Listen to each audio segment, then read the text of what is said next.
Ahan Mamaktada Pukning Warol Thorum Tabiri Basingu James Aguzamna. Taram Nokchari meeting Tabiri GTVL cable network Amadi YouTube live streaming the Diamond TV. Loinana Kusem radio app ta Tabiriba Pumnomapu James Aguzamna Kongnono Kurumjari Taram Nokchari. Asigi season Azariba number 9077282001 Hang Dokchari. Loinana number Sida call to Biduna. Adam Nadongi Pukning Warol Fondopiu.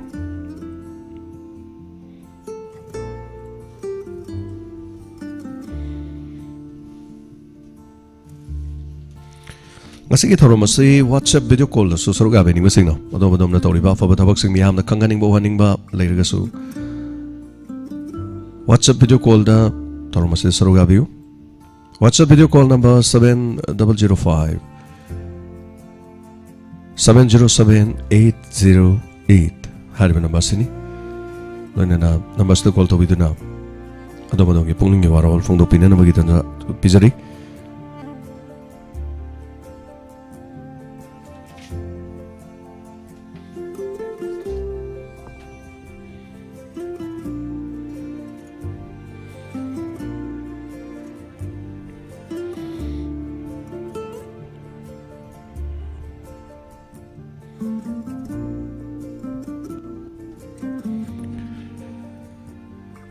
Election petition kharagidi aroi bawaya latuba matamda fangadaure hai bawafam MLA santi mathakta file torokpa election petition issue frame tawkhre hari alainana imalo na official language urabadi loan adu hena mapangan kankhalakani haina professor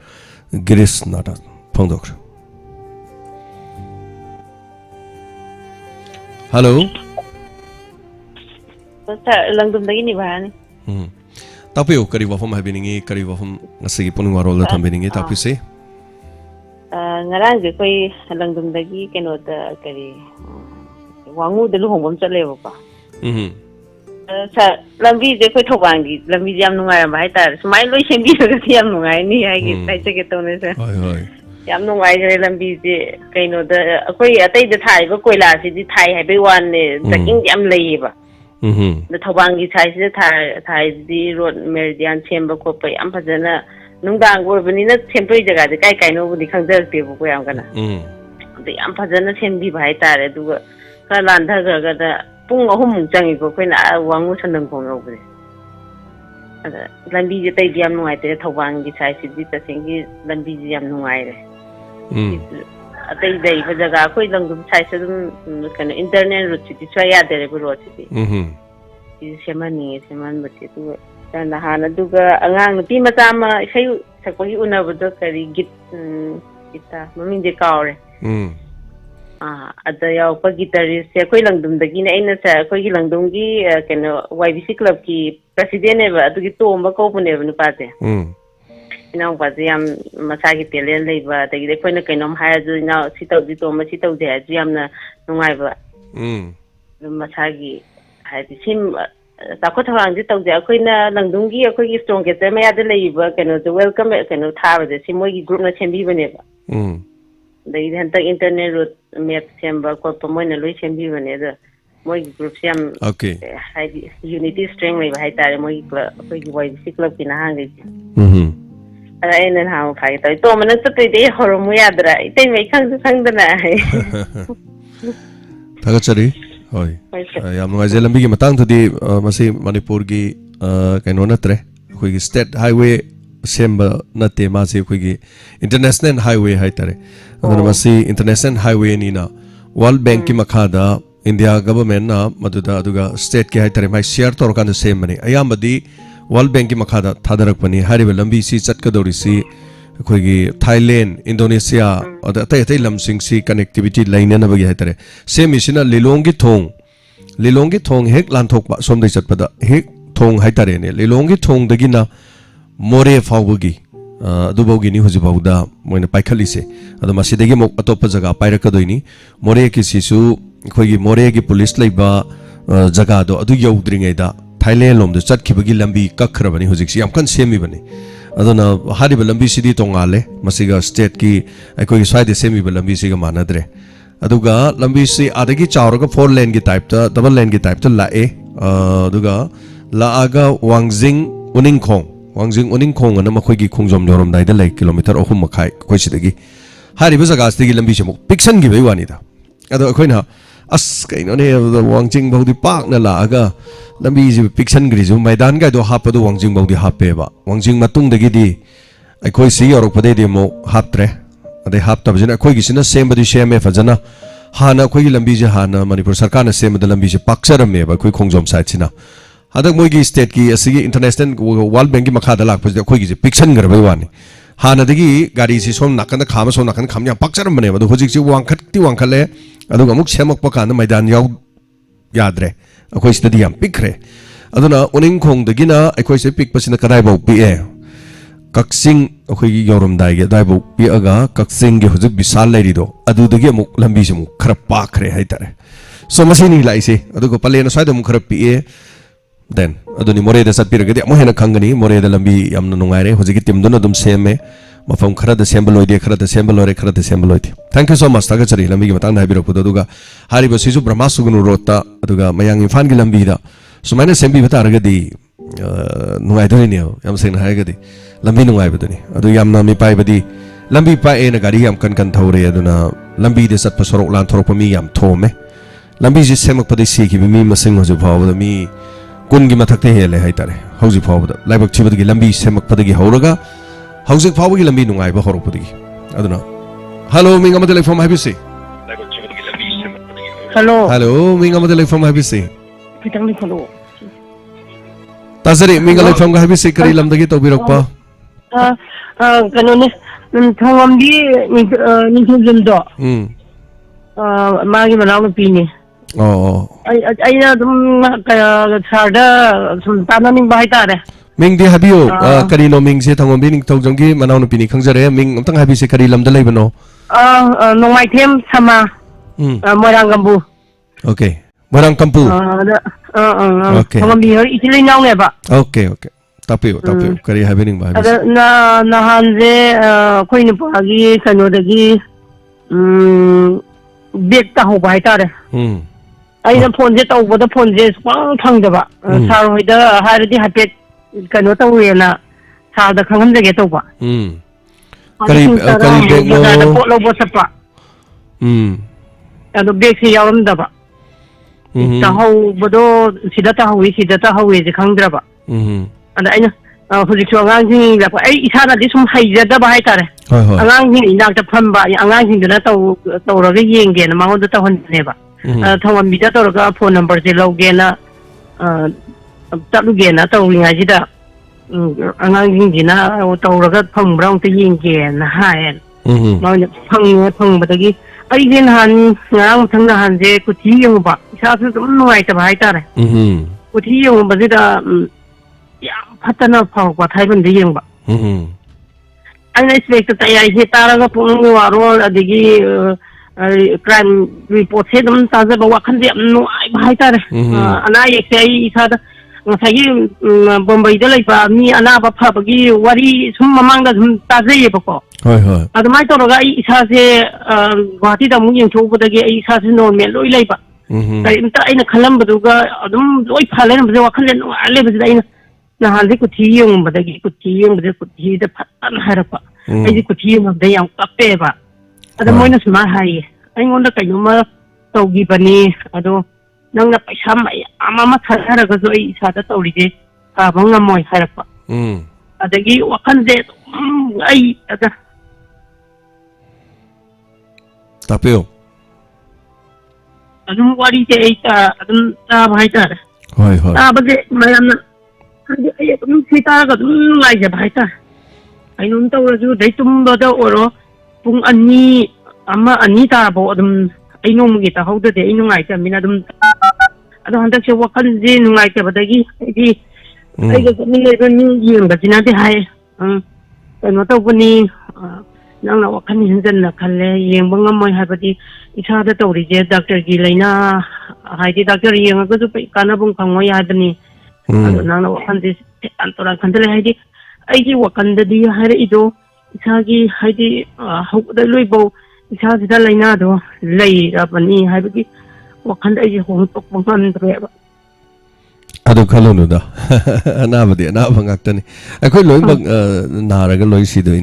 na do magi khara di na ba phangdana haitare dom toroga accident tho sidurimni habi adu kari kari hojaki money bag ta hobudu kari polam yaw kige adhar adagi kari gari license yaw kibra maming na kari haina kauboge ta hori ba mi adugi maming na kari kauge no maitiam Zogendra ado palising tara krai hana yaw gi baitar paisa da di phangaro paisa do phang ai sim pauji smai torga kana gumba haidi pukin akhoi do wor so dum haidi tira ga wor so dum haidi pola makula so dum tawjeye ba anyway ado kholi ba mi gi makha pon mani ado smanam tang tobiyo adong gi tahori ba kari hai tare list sama ATM adagi kari tahori do list sama piraga adum hojika di social media da thok thagat pa adu tahore na kan ko sisum kana bani adai khode so tahori poto dum habet sini hairaga dum yai ko aduga dum na tahori du da maming sikau bani awaman khara pijage adu pibi umaram di hojik driving license am tan thok pada paisa mayam changani aadhar card tan thok pada mayam changani adi ATM tan thok pada mayam changani matam changani paisa changani hai tare purase zenem bai jo hai thongam bigi manau pa mai ni pazigi manau pazing thu e ba oi baji machim na oi ba baji machim na oi aina mangoda oina hang na angang hira to bi ya da ba aina utang to ga ije wari je dum saning ba ai awa ba haidi am no ai zaram ba do ai ko tiji yong da ai wakhan je haidi isa ji da to bujing je loi har pa de mathai gi yeng ba hol pa ji da hai ba ko ti yeng ba ji na hai ba asnu ning dre yeng mai am su loi lai ni no ning dre yeng mi je ma je tatli hai ba gi mangai re manung da di ya da har ai che era da do yam kan thaja birunu da ku thi da don do loi chat lai ra di ya ponte khara de dum tawon thok pa hai tare adumaina mi gi punsi da ai si tor ko dang hantak no mai palani en thaja ya ponte da adon da yam ko so to birunu hoi magi amal lay graha haiba mai khoi se khoi miyo ba punamak se khoi gi tonga tongan ba graha amamam lay graha ga sagona ba itare ai se Saturn ga dagi di ai se aduga na lay ba aduna prithvi dagi khajiktang hariba graha duna kitang lapthok pa kanda ai isa anungai jada ba adagi awana tagan ba adai khara naksalak pa kanda ai gi hen anungai ai fabo igan ba kaina lay masi mi khudi makini masi di hindu gi wa laite Muslim Islam gi wa laite Christian gi wa laite Christian gi su khota panji yeng bagi style astrologer lay Muslim gi su lay Hindu gi su lay maite gi su lay aduna migi magi pokhiba tarik asuguma tarik te pokpa mi se asuguma thada sumaina tawgalli sumaina tawbuchi sumaina tawgalli haiba sana ba khral lay adom de yenga gani hari se adu asun matong ngakta ngaire masi lai ba mi si yengu mai masaji loire adu gi wadu taro adom da sasan gi tar di adom psychology problem laktoini aduna maram oraga adom da ana ba hengala kadoini aduna agi wadi yam thaja birunu da khara so adum tawba ya ba adum khara so tawsi aduna kari hai tare yenga kodu da kodong tibal lay sumai tawi ga haibado adu madudi kari no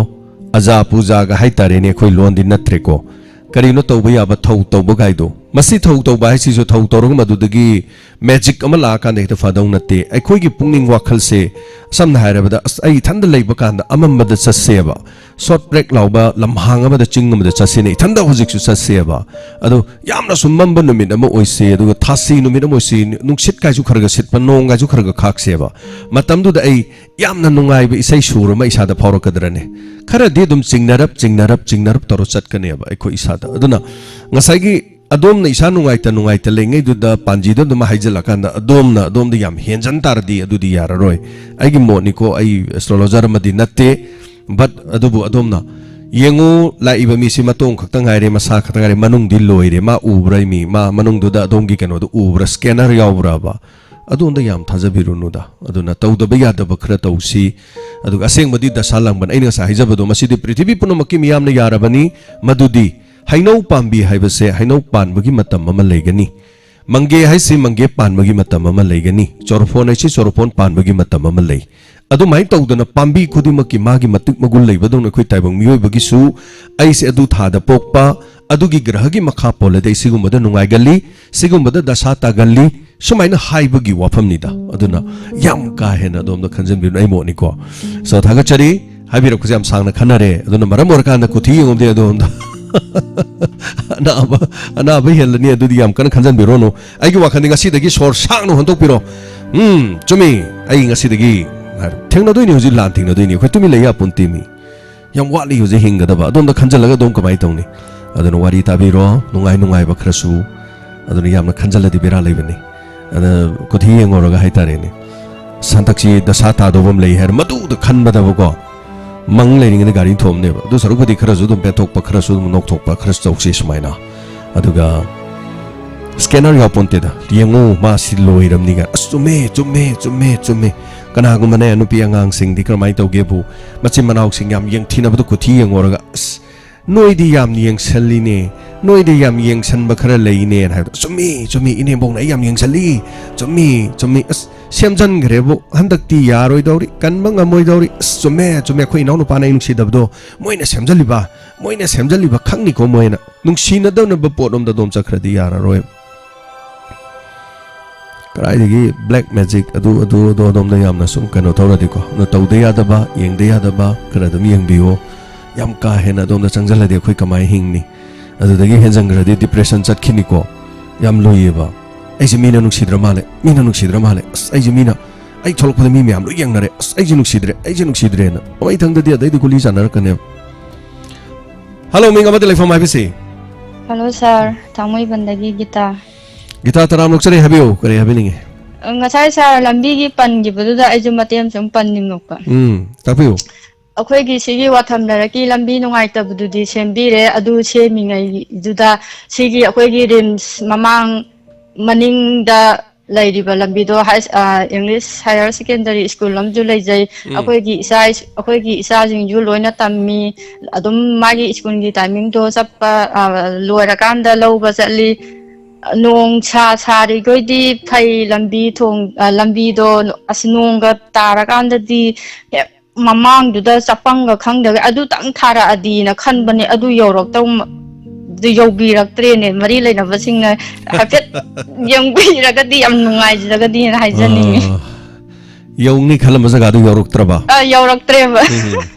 ado yorokani asa udre thajaraktre oho taram dana han kiba amang banong mangdi mangamba sudi subiram draba haitarin hoi sargi spectator tayai ni yam nungai jai aduga episode 17 ka kumapan subagi kariba comment pa thora ko do yam hawe ta bdi yam nungai sa okay aduga comment pa raga comment ta dradi akhoi gi kariba hawai thong bada morok me jaw du baga samane aduna nungai te ta dradi sar si hajaning dana sum saru ya jarok ne thamjarage thank you yongsak singju do ngari thak tangum ne duni thank you thagachari hoi comment pa base mayam na dum nungai interest lobi ado warak pani na ko comment pa base kitang khonjen jaina sum tap thaba hai tare ngasang e sana bado kari nang haibana kari adu dowa na hairamani na khonjen do kan mani na fudok pa comment pa bada di bemola konsam nungai jari adi smai sum ko mari tap na hai tare laisam rosni stap na smai pa hai tare hello minga ma telefon mai bise sajen amro saja kun bu sari Zaning tem kuman kawan nama apa mereka jadi yang kuman sama mama tu jadi dia pergi mesti nak tu pergi nanti dia nak tanya buka kerja buka habis ya yang si dia nanti dia yang nak tentang hajar tu jadi ini jadi nak hajar lepas seru mesin hai jadi dia harus cuma tak kelas yang kan thari jadi dia di yang mapan kawan sing mandi mama ni mesti thari kita masih pergi maya di pahing jadi kan thari gas tu di mata itu masih jaga khaga thadu ni se ne kari geno na som lakiri be sin naw som khanja ma tan ko bi pai peti ta ki sin yu ba jaga de abi di ni adai da ma do mo na ko la thai ne kan du ta to tho ga chen ne la ki da mo ne ya da ne ya ko na to da mo kha tham mo man ado wa shi de ya tham ma ga to ma mang ga su ne sa na som me ne ka ne su ko ta ki ba sin ko si thong ga ne ga ju ma tham ma ga to she ma ma ba ne ko ju ko phun da na ni ne ga de so na se ko ji department amaga pau khong da ba ji ko ji anau ba di na ke ma ji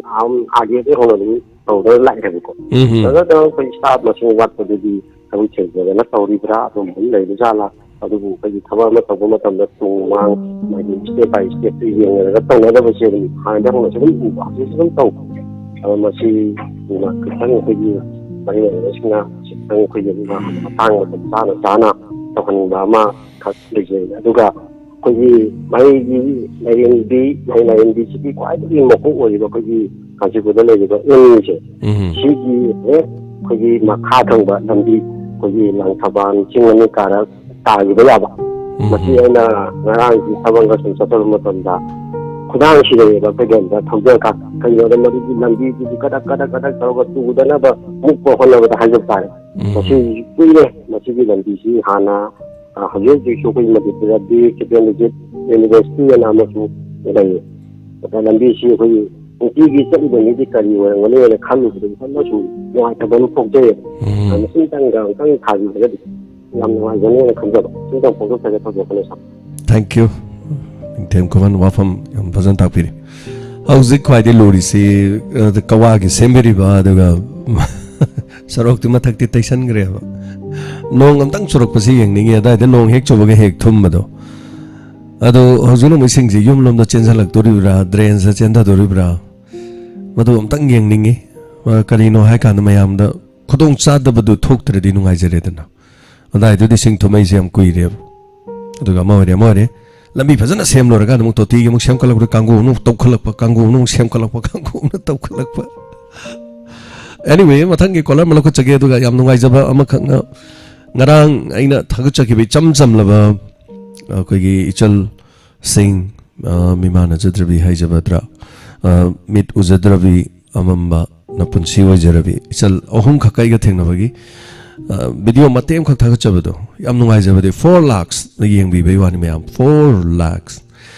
ꯃꯤ ꯂꯥꯛ 4 ꯌꯦꯡꯕꯤ ꯌꯥꯝ ꯅꯨꯡꯉꯥꯏ ꯑꯗꯣ ꯑꯩꯅ ꯅꯨꯡꯉꯥꯏꯕꯗꯤ ꯑꯩꯒꯤ video ꯌꯦꯡꯒꯦꯅ ꯅꯨꯡꯉꯥꯏꯕ ꯅꯠꯇꯕ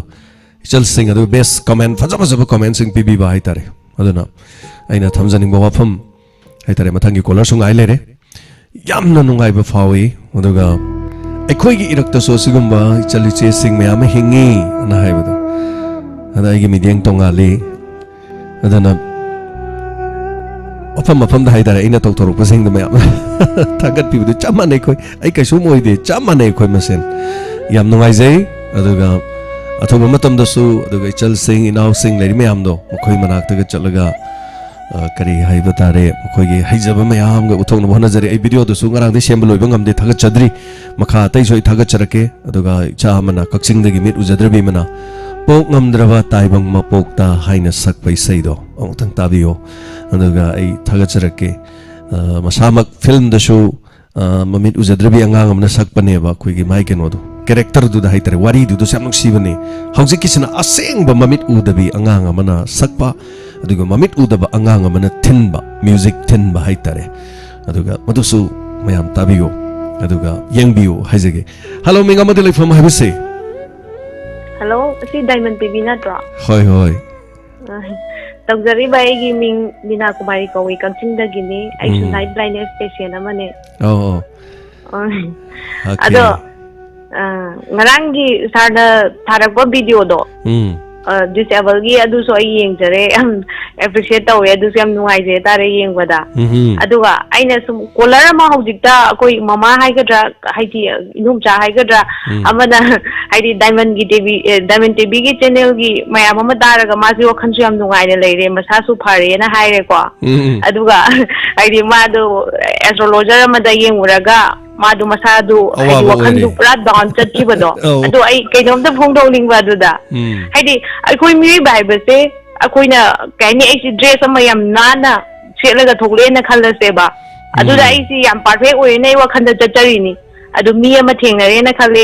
ꯅꯪꯒꯤ ꯗ꯭ꯔꯦꯁꯇꯨ ꯀꯩꯅꯣꯃ ꯁꯤ ꯍꯧꯖꯤꯛꯀꯥꯟꯒꯤ ꯆꯥꯟꯅꯗ꯭ꯔꯦꯅ ꯍꯥꯏꯔꯗꯤ ꯑꯩꯒꯤ ꯋꯥꯈꯜꯗꯨ ꯗꯥꯎꯟ ꯑꯃꯨꯛ ꯆꯠꯂꯤꯗꯅ ꯀꯅꯥꯒꯨꯝꯕꯅ ꯐꯖꯩ ꯍꯥꯏꯔꯗꯤ ꯑꯩꯗꯨ ꯗ꯭ꯔꯦꯁꯇꯨꯗ ꯐꯖꯩꯅ ꯈꯜꯂꯤꯅꯦꯕ ꯍꯥꯏꯗꯤ ꯋꯥꯈꯜꯗ ꯂꯣꯏꯅ ꯂꯩꯌꯦꯕ ꯁꯤ ꯄꯨꯛꯅꯤꯡ ꯋꯥꯈꯜꯗ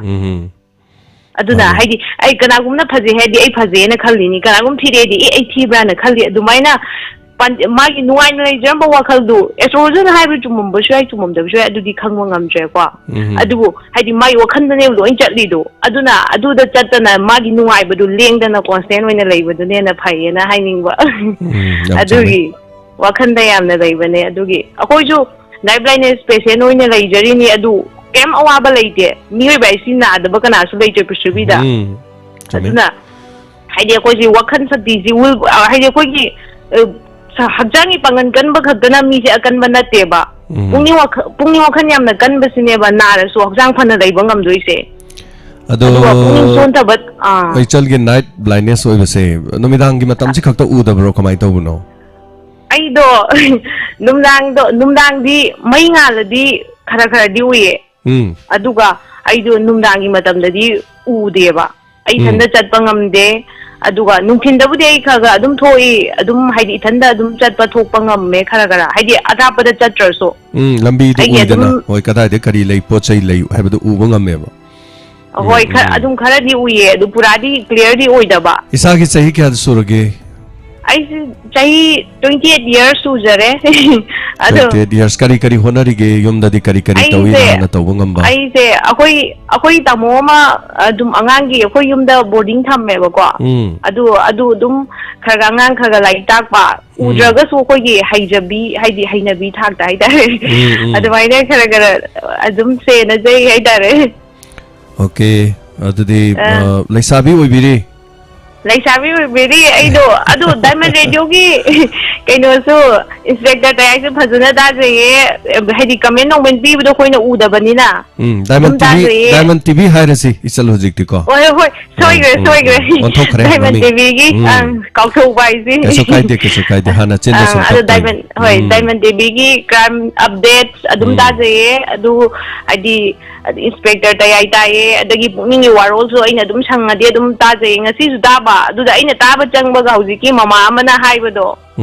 dum jai ga adu na haibado da ba da aina pukning ji haidi pukning wa khanda loi lei ban haibado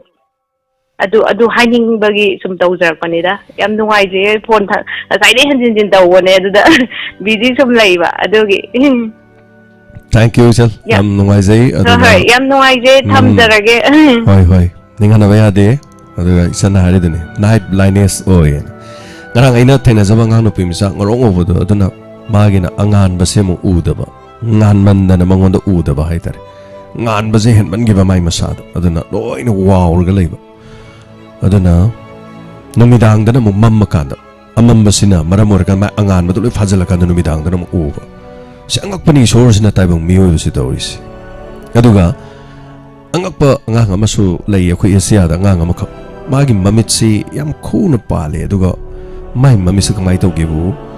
numidang gi matam se bungmam se sde da night vision yaw bai wan haibati mi na lot le ga na khoi gi kari hai tare army na ga pai ba lan sat pa karai de kari le ge na pai ba night vision camera do mangon de yaw ba hai tare samna har ba khoi gi hui haudong ziba sa sing se makhoi da ya matam da numidang da u bangam gi mamit ta moi gi keno ma pi da na hui haudong ga je numidang uram da mapanam thoi amam da tum chen manen haudong ga jin bangsa da japani moi da di uri ne sumai to da khoi tai bang miyo da mo uhandri ni aduna khoi mi marak sida mo haitare shon piri ba khudol se angak pani tonga na lei sings aduna mathangi kolam lo khachari hello minga ma de lai form happy say hello good afternoon good afternoon kari ming ko bibage kari lam dagi to birok pano khorom dagi bimola ne oh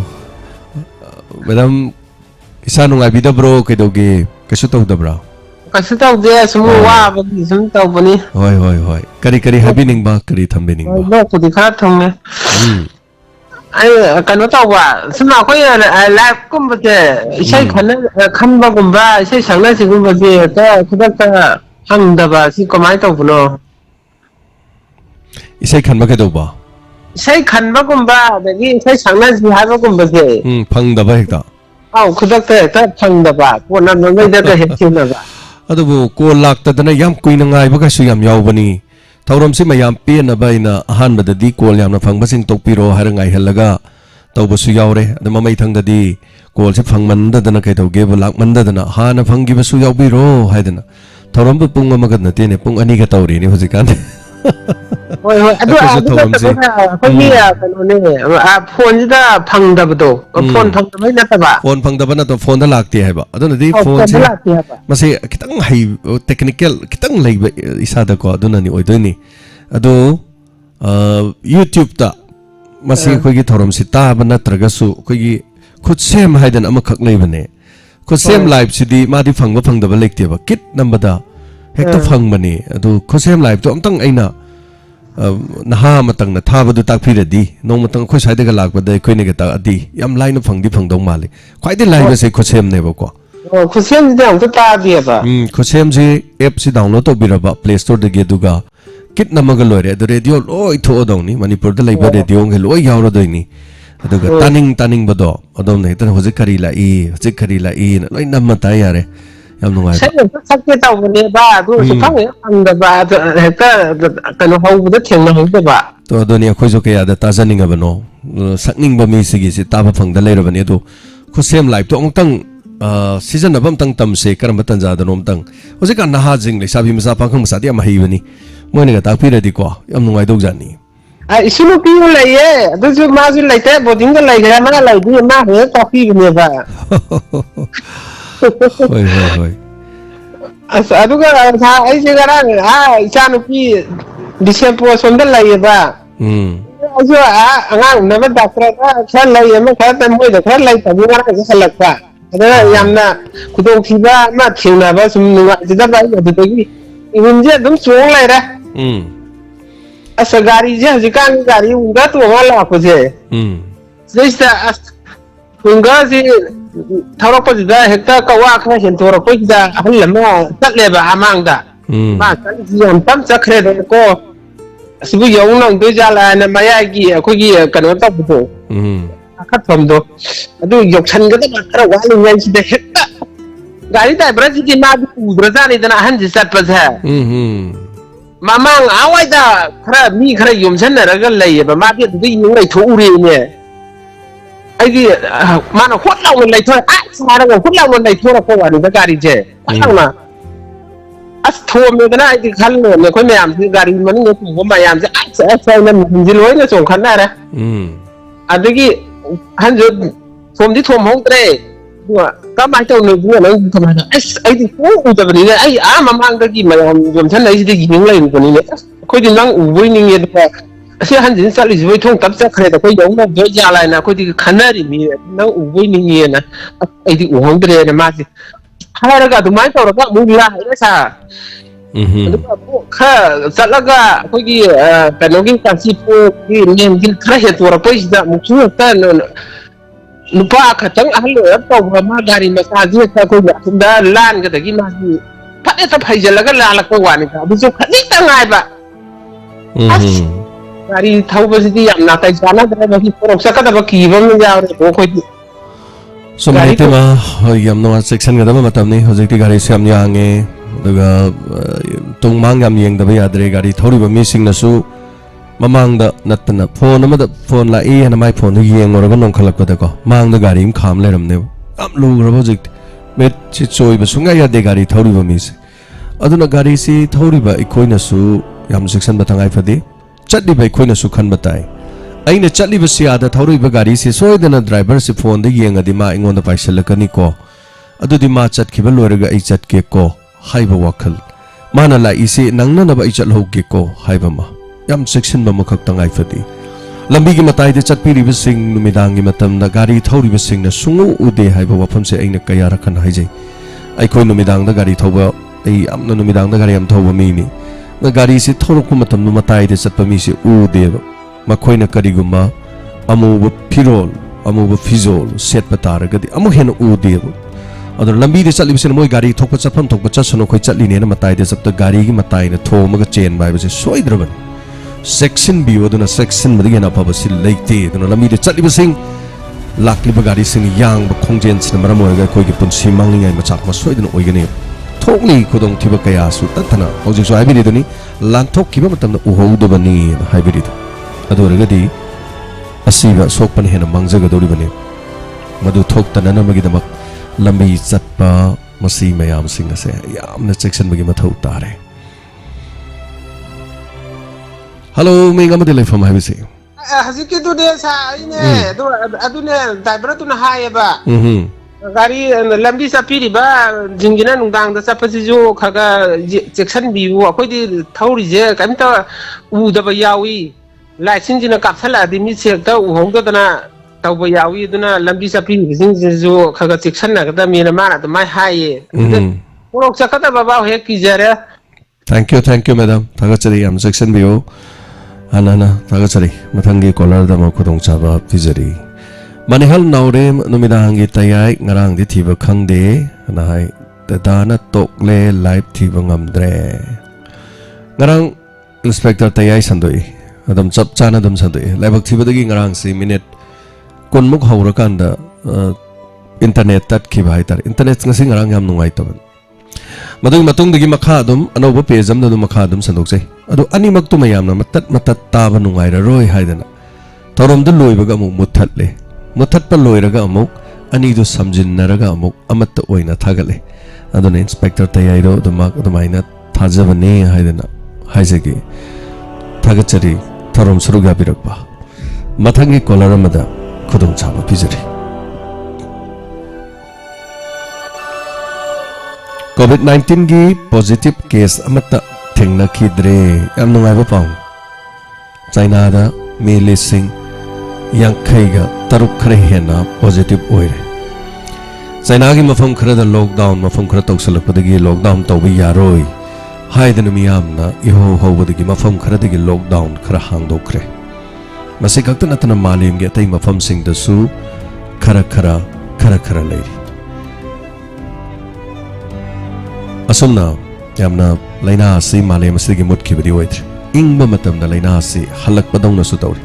na mamangi chahigi yang narubadadi ikhoy gi waina lamda masidi kara hauji phawda positive amata laiktre habasti yam nungai ba pawni haibatare Hello minga ma dilai from habisi Hello minga lai fanga ta piu Sir Rajlakshmi Waribam Kairang dagi tapiu kari wa from habining Sir, I'm some Mayamda, Nasi Ahan, Kola, Pangasiam, and I get the way. Quite the infant topa daily pati have a lam Sumana tone and a lady of Gigado, a hongriga, Luna by the crime of a topado. Tabi help. Although I know Pakachabon Kole, quite platforms can give open in a quite so selgi can over the Fondo with the Kitanga de Quaduna. Section the Fondo Percumatum, the Fondo Pigani, what from a side topic, Haitare with a Toromsito and the life to some yam ibiravani. I don't know. Houses away Kanglup Naibo, what from a kind of phone way out of a heck phone over the ne. May have a Kabireko. I don't know how they take the local pay the Lactoni, and the Amlogo and the Equosabera Dini. I don't know Yaribo, Haribo, what from the Sai Manung Dodum Tamsan Birakanda, Madu Lenga Palibanina, Lengana Caricarino, Dietadum Lobo, Manungi Yanning, Bamusung Yanning the body, some money I don't know for video on the certain problem doing me. I don't know. Hybira Kumatam the Haitare from Madugi, Kitang section Hybiragna by Hazari. Have you? Okay, I understand. Sigumba, Sumara Moiraga, how did you say Kogi? Iramdan Suda Toiba, Tauboxing the Kogi no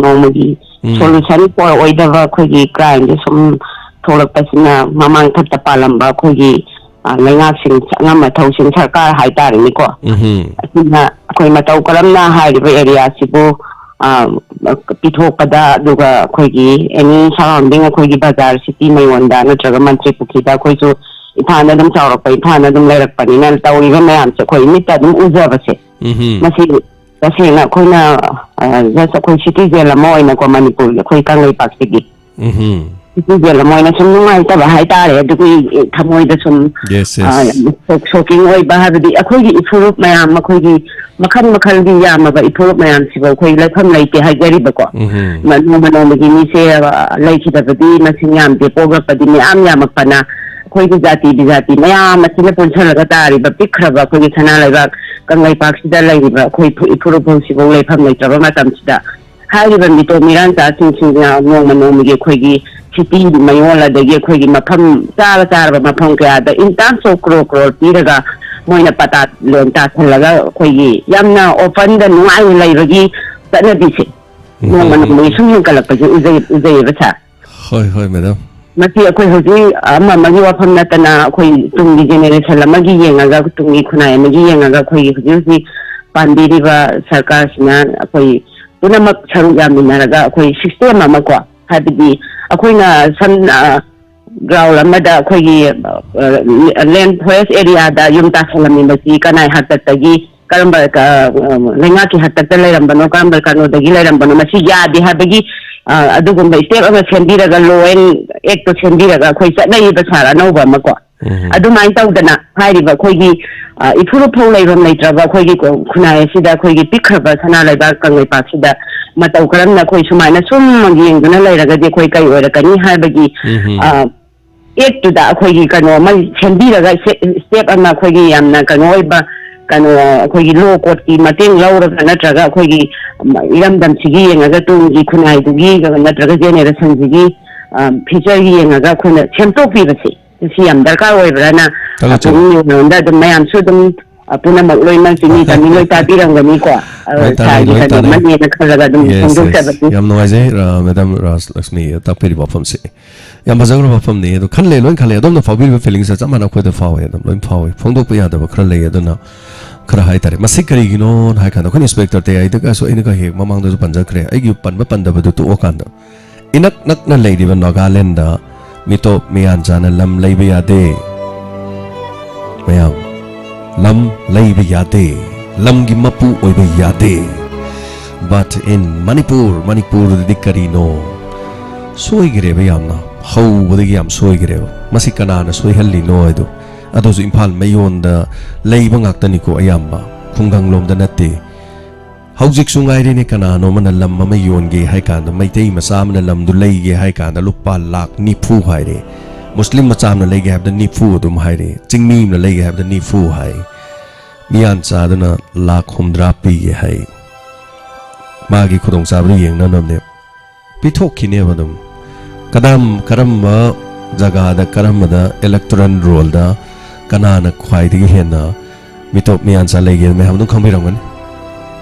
करी मरंगे no कनाना अदुगी permission दो कनाना Peggy गेबो इसागी ओजब खरा फंगनबो होनबो कांदा इसाना तौखिबा थबक सिंदो मदुगी फोल नेबल आइसिंग्स होय India की मनुंग दा पुल्लो रबनीना India के citizen नमन India की मफम अमदा lam leiba changwa passport paiba gi mathau ta deba adu ai khoi se taseng na khoi di pun gi baleba kamane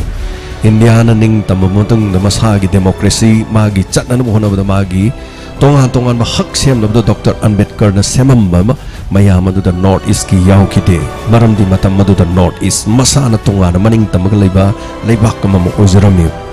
madugi rules mayam sing adu dr ambedkar na sematam da khoi mit khoba ekhoi gi damak yawram de but adugi matung de khoi loina punchen gar kana phiba nung da loin tin ki bani da nagaland na kari gi lam yondra khoi sa yoli kai gi no kana na changja fam pi ge adu da pi ki ba mi sing du maming matha amamam loi leiram gane yam seng na ha kan da thi amore lengak pali mapu pali ningthau pali afaba ngak tu oisano ekhoi na sidagi talubadi yaroi maram ni khoi mapalam da su सिदगी सनाले पाक्तगी चलगा मयाम लैरि rules and regulation मयाम लैरि हाइतर मतु पुनमक सिंग अदु अमगी सुकाइदब बोसुन याम चुम्बो अपन खoi ngasi pakhatabadi yadraban मिसिंग असे कोई बहुत थादा बधंतक लाक्त्रा निपान खतनी लैरिसे अदुना सिगी लाक्त्रा निपान सिदि मिगी डिस्ट्रिक्ट अमदा लैबा मी मसिंग सरुक चामा हेले एखोदि पिक्रब फुरुप अमनि हाइबा तारे सो थागचरी हना हाइबिरक अदुगी दमक गरांगी फीलिंग सिदि मयाम पुनम नुवाइते पुनमक सिंग अदु प्लेटफॉर्म सिने याद्रे मधुगी खनन ने बगी वफम सिंग अदुदी मियाम पनमन अदम पुनिंग द खनर बवान अदुना याम लोकरे हाइतरे सो टेंशन जगे द मथंगी कॉलर द खुदों चाबा फिजरी हेलो मिंग अमदे लाइफम हाइबसे ngan pi thong dagi se ne se ton bi ne ino paden aina ne se na pengom ta ina phong tok sai gen daw ne ogi bugi na mai jing nu mita bota akoi all manipur ki oina akoi body builder ambana silaga amma tawe ko ko ni ja ai ni ji ja no pa bi saru ya ba ya ba ai no ba ke ni ba phandi ta yin phon sila ma ma ta bi ro so sinu so bi ro so sinu akoi apun se ai ki ni singi tawgina ai ki pun tara ke ho gina mathak to di kupagi ni मोंगरे हवरे कुत्ते नु सादी साई अति सुमयाम थाते निन खनारगा दिन येनरे को अदि खुलाना तबिदा वाथुन जिंगे नि सिगि दो ना ओ तांग सिलिबा ओल मनिपुर ओइना बॉडी बिल्डर ने सिलाई नि अदि मतलब अंबा न छिलिनि वाथुन से इसिंग अमा तो यावदबा अनन बदे होना ꯅꯨꯄꯥꯔꯣꯝꯒꯤꯗꯨꯗꯤ ꯑꯉꯟꯕꯗ ꯈꯔ ꯌꯥꯎꯔꯝꯃꯦ ꯍꯥꯏ ꯄꯨꯡ 10-12 ꯇꯥꯔꯛꯄꯗ ꯏꯁꯤꯡ ꯌꯥꯎꯗꯦ ꯅꯨꯄꯤꯒꯤ ꯁꯥꯏꯠꯇꯒꯤ ꯋꯥꯁꯔꯨꯝꯁꯦ ꯏꯁꯤꯡ ꯑꯃꯠꯇ ꯍꯥꯞꯇ꯭ꯔꯦꯕ ꯅꯝꯗꯁꯨ ꯏꯁꯤꯡ ꯇꯥꯗ꯭ꯔꯦ ꯑꯗꯒꯤ ꯀꯩꯅꯣꯗꯁꯨ ꯕꯦꯛꯁꯤꯟꯗꯁꯨ ꯏꯁꯤꯡ ꯂꯩꯇ꯭रे ꯑꯗꯒꯤ ꯑꯩꯈꯣꯏ ꯇꯣꯏꯂꯦꯠꯇꯁꯨ ꯏꯁꯤꯡ ꯑꯃꯠꯇ ꯂꯩꯇꯕꯅꯤꯅ ꯑꯗꯨꯛꯀꯤ ꯃꯇꯤꯛ ꯀꯔꯤ ꯍꯥꯏꯇꯥꯔꯦ ꯌꯥꯝ ꯊꯤꯅ ꯅꯥꯇꯩ ꯆꯥꯗꯕ ꯍꯥꯏꯇꯥꯔꯦ ꯃꯇꯨꯡꯗꯗꯤ ꯑꯩꯈꯣꯏ ꯌꯥꯔꯒꯗꯤ ꯃꯔꯤ ꯂꯩꯅꯕꯁꯤꯡꯅ ꯃꯗꯨ ꯈꯤꯇꯪ ꯁꯤꯟꯕꯤ ꯂꯥꯡꯕꯤꯔꯤꯕꯁꯤꯡꯗꯨꯅ ꯌꯦꯡꯁꯤꯟꯕꯤꯔꯒ ꯋꯥꯁꯔꯨꯝꯁꯤꯃꯇꯪꯗꯤ ꯏꯆꯦꯅ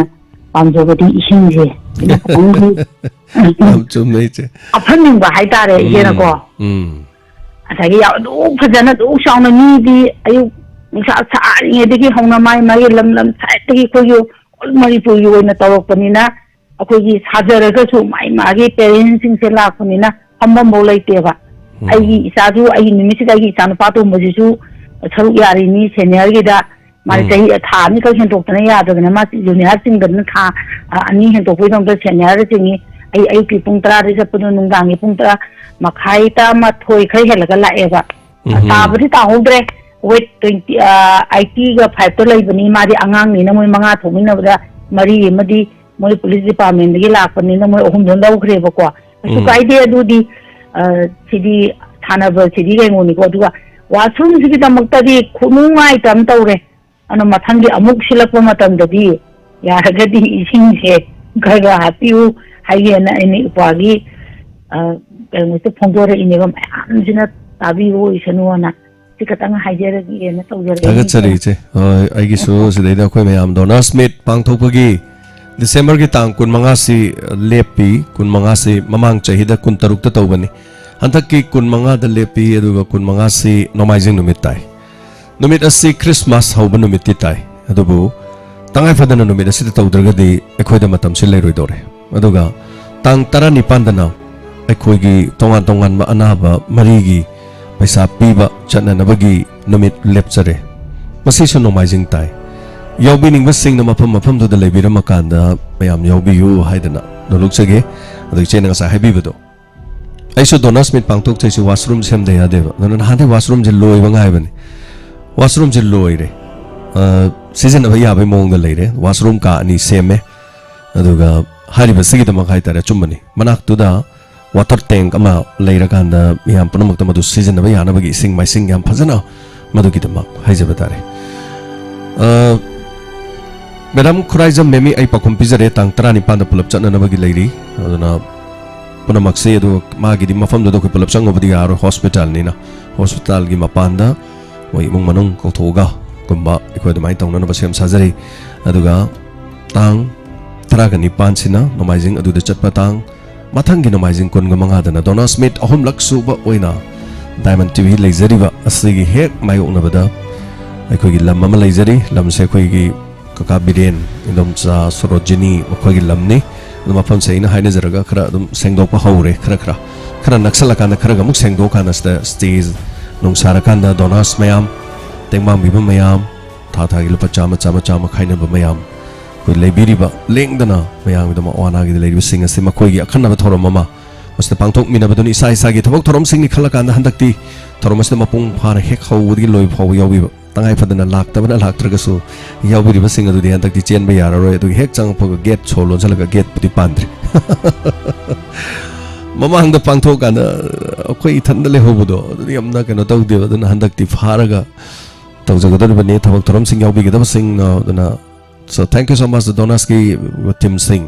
adana photo pisan bidana photo pi da sing na pira kanda thor masi saru ya na ba daga tongan ba lai gi masa sing ma khoi gi photo macha thetana thamga dori ban adana matam chana hari sing asi pi bidana yaw bidana support to view hena adaga madam radha samam adum sarong mapan da dum lakpiro dum kaisomta theningai karim ta leitre हेक अदम police station खोंगजोम police station लेबसे सिगे हेक opposite लेरे करीम त थिनिंगा लेत्रे हेक सरों मपानी अदना थैंक यू सो मच हलना थगचरे मैम पनमा अंदति चेंदना मसो लोन बा दमाइना ना मुंगला कांदा दमाइन तरो कांदा सो लोन मदे हम नुगाइते आइतारे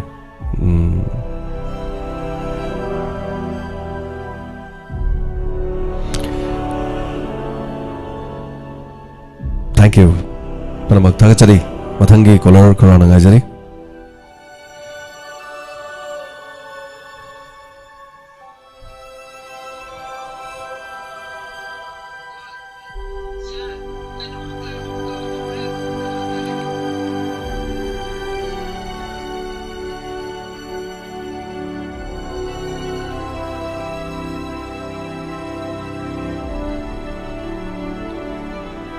Mathangi color da kodong sama pijari. Yes, Laishram Premila Devi mayam punama kini senjar gadu donas mayam gini. Adana donas mayam gita mak senjar ga donas sing na lap pidre di.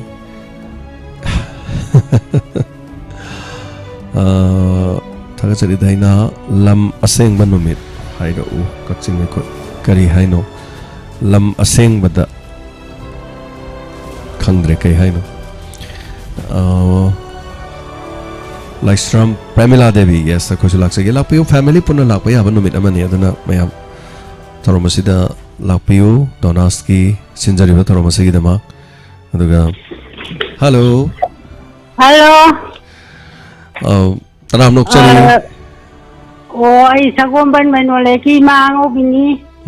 Mango Vitram Nokchari, have you Karikari Wafam happening ima? Tapu. Oh, donors need to taste out ever. Hoy lali betang kun gamanga Sunday Sunday numit Yam Paye di Sunday tahan do Alagi Kainogi Angang India Nabagi hang Batapaduna Tang Taraganipan Numazin numit Oh Adusu Aing Magadi Yang and Nabo Hoy ma yauge na dum haibiro akhoi di yaujara roi na hairakanu ko adu imana hoina hairakpo do khoi nungai jade ba thamoi do phaw di yauge le ta haibio Yang hoi do maina yauroi do bo de hairak tham no phai ko aduna ima hoi yaubio aduga kaisu na te khoi mam sum chat pa punjana bai wani khoi loina mi chatruk loin chat ngam bonte da asang bangai dum chat pira lore khoi yang khai ma cha ma chani ma chahum ma dum chat pe mayam pun ba khoi gi unity haibatai Mama mana popo macin mana upah udah hujik punsen na bangam dari nungsin na bangam terkane koi pokmin na daba maya ma punsen narga mi catruk mung na khud sam nara lady si arai badi natti haizari bima si manung damuk donar yaw daba chamri jangam jomung lady beneba makan haitare pukning na support tauba ngam jad ba koi sel thang ngam jadra su pukning da koi yokhat piba kya su lady bene haibu me kari kari ata habini sin lo birabra me ama lei sai no isagi thabakta wat pa mong lei se hoi Ado ay ngarang di Pukning gi warung taba do yam nuwaite me su nuwaite adagi nibidangi ganu na marul manuwaita bane ay kai da ora jano ay gi da soi di da kamai to jano na tawle do kondang da di mo na law thore tabda sum koi gi pat talamina he nuwai bum khang da do oi internet si yaudra di te yadre ado masi khar fanana bai ma haitare Tabak si same sabagi loiba natti. Haujik si mukari khala ageda aina muk program tauriba akhoi gi room ma haitare akhoi gi room sidagi system se internet ki system je masida khoi khara nungai na ba haitare TV channel gi na tongan ba computer ma then YouTube ki na tongan ba computer ma masi khoi same sana ba hona jari do sisu arai bo oidaba computer ma setup to ba da lak amaga Makai hen changi adugi mathakta mo equipment jingse tongana mo hap kadorini yam changi haibatai ma aduna masi khegi khara handak problem khara leiri se khara handana na ba khongthang ama amuk tawjarake sini aduga atop nungai ba atop paw ma namuk ekoi gi hana Diamond TV Plus tu su marak ta ekoi adum live tawjarakani tanjada haitare tongan ba manada ba haibatare ko se so marak to hongna bhonari matam gi matungi na won ba hong balak sage so ima sino lo birabra tai kare happening balai biri Oh, I bungo na huji da no se da Pukning gi warung da hai ba do da asma de dead fix taw ga ma ni na da ko ta hobi gi na taw re ne ngasi di isagi face yeng da yam na ga no ye ngai yeng ba da na sa du king king lau ba ma le da ngai yo nang bo na sa do tu ta ba du yeng ngai te king lau da le yo Thank you ma thagachari Thank you hayeng di Pukning gi Warol se santosu leite yam lo godori hayeng si akhoi gi staff abo na tobigadra pusparani na togadra adu yengadori Pukning gi Warol thorom se natragana hayeng di skip tawba ma maram di gai no hay kana hayeng si tay tay gina taba nung on khraba thamoi haiba adugi film adugi chamber da hayeng si shooting haitare pung 13 dagi nungtel pung 3 fawa da shooting ma leiba duna maram mor kan mayam dagi laptok jabagi adugi ya basulok jagi na trade hayeng mayam koi thi thi wana kadra na adu yara kana khoi abona maje ayuk te school pu bani na khodong chaja daba tawri se aduna santosh leragadi santosh namuk taw ya badu santosh sisu masu ai gi sile sisu haitare ni marai bak thibe sing manung da santosh sisu ne santosh ki mapa sisu kuidri lekhi daba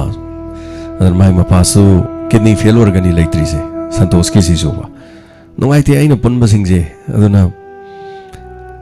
mama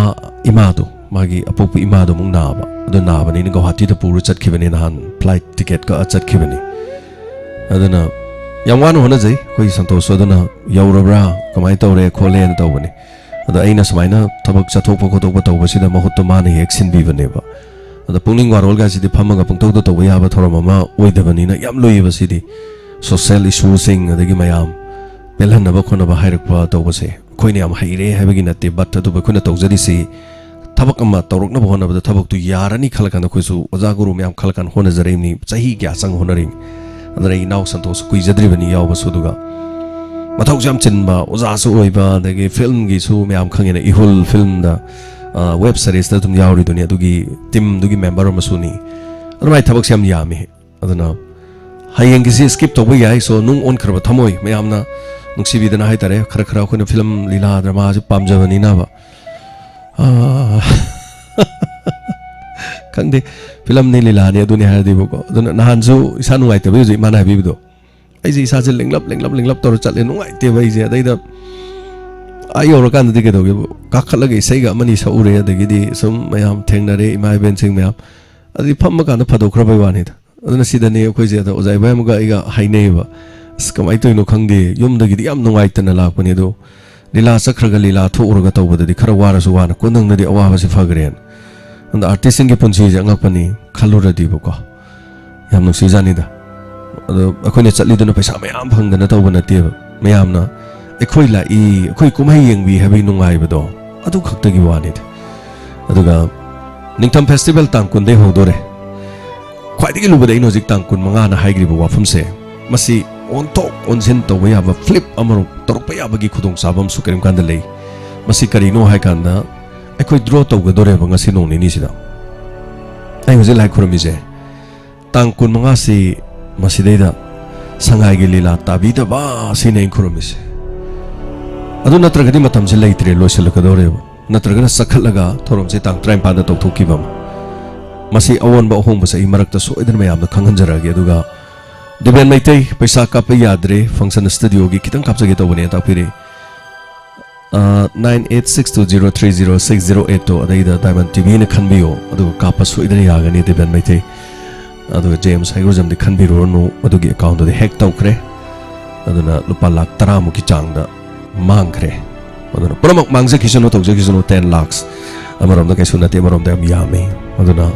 hack tawkra ba account ni aduna adu gi account do di James Haigrojam haina changbiru ranu adom na changbi ke dorisi Diamond TV haina changbiu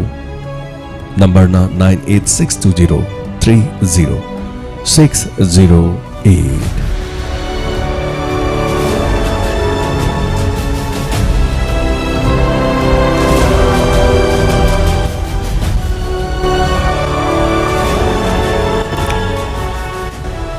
Attend tawbangam hodaba singiti means ama pibigadra sur kari haideno khangde attend tawbangam dabada aina kari pizaroni attend tawbangam dabagi means haiji kari no agyan tade sidela aga pangtok pathoromni sidela aga pangtok paduda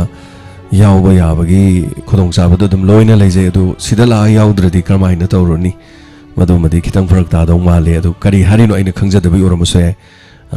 call tawraga or natraga amuk fazana habiradi am nungai ni ado yamuktanga haijari kun manga se ilepti lepchareba ado tang kun dagi ningtham festival haudoine ba ningtham festival haudo draw mo otoine ba draw otpada tang kun manga do sangai gi lila leina taram taragadi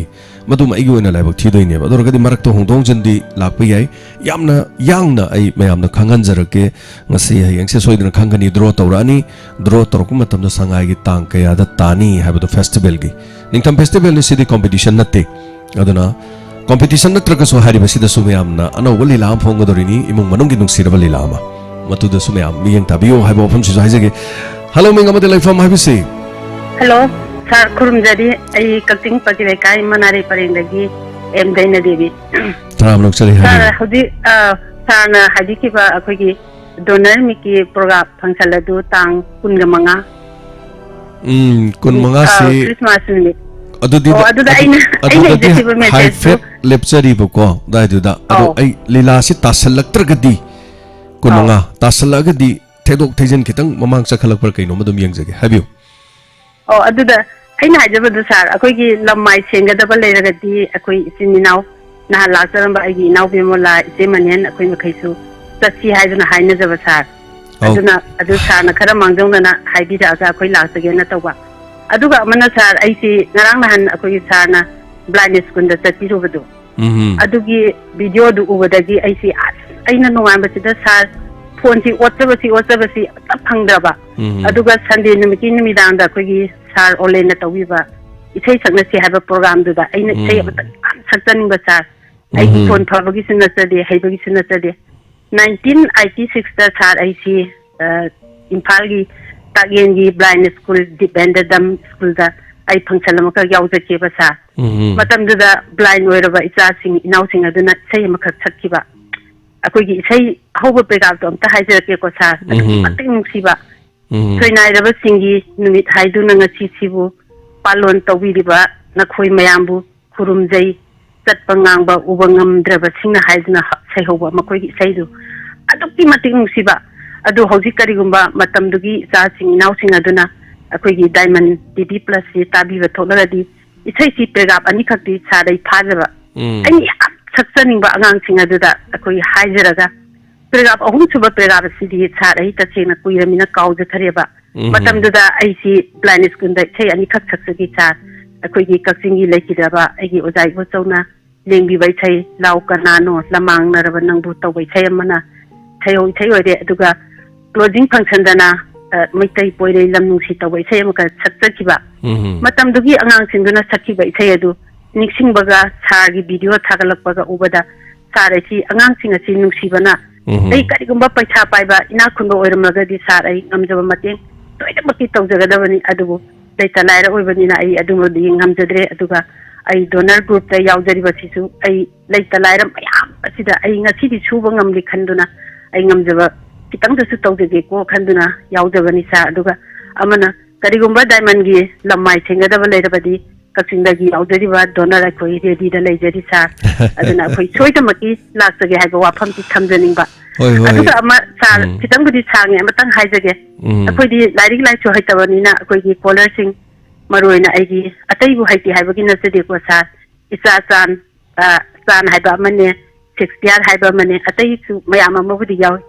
makhoina pukhalapa akoi gi wari sing waron sing si tabada lairik hainingmana sar mik mai yam oidaba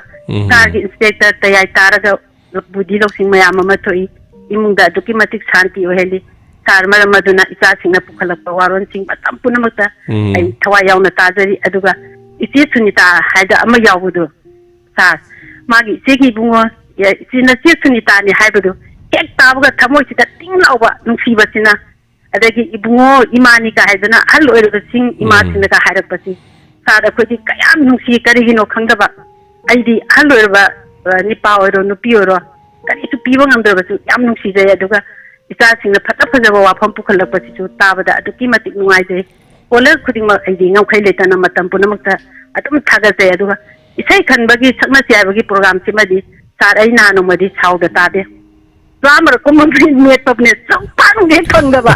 ado as ai tum taram badagi ai si kari no ai si diamond tv plus ka tamdra male khanduna inau bi mola de te mane da ai complain tawi mi kari nom taw ka ngati su ai sar gyang ku re phone me tari si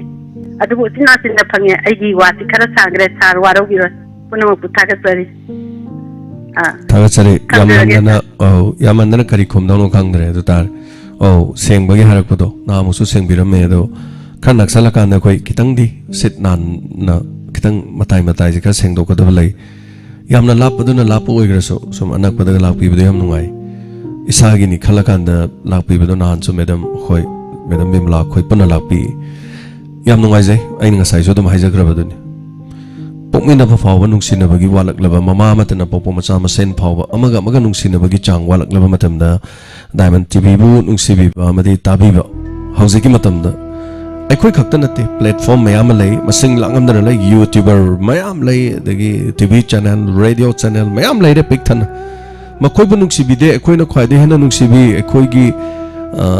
mayam na loiba nungsibi dra aikhoi da nungsiba kangpuni haina ai khak haizaroi amadi haiso haizakidi Manipur da tholokpa channel khudima platform khudima kana bhai aba loksing oi bhai aba punama wana khona jari ba punama loina nungsibi aduga aikhoi gi su aikhoi gi thoram mana pangthok jaga dori ba sidaida mayam na matam kharaga kaithok pi dana sengbala pi ge ga na haiba si yengbion kya da chau khrabano sima hi se aduna lapiu aikhoi soidana dum matam dum haizarake hauziki da ina haizabado tang kun manga di lepchare tarani pana chatpana leire kariguma tarani pan sene yadragadi tarani pan gi mamang hangba numit hairagadi tang 13 tang 15 aduga tang 13 sidum hangi hangba singsida satho uraga tarani pandana thoromoina toba yagadra madusu dum khanara kan dekhoi atoba matamda lepchara age haiba wafam si thamjage aduga thagachari sei khanbagi matangda haibi badudi khara khanba khara wabani madumangna oiba tai miyamna su yamna pamna su tanabi adu phangdraga su sawi thorom tade abududi nungaite tadi tabi ho haitare ne hello minga madele from ibc hello tawjara ipa ai khya thongdagi pukrambam sama taram nuk chare habiyo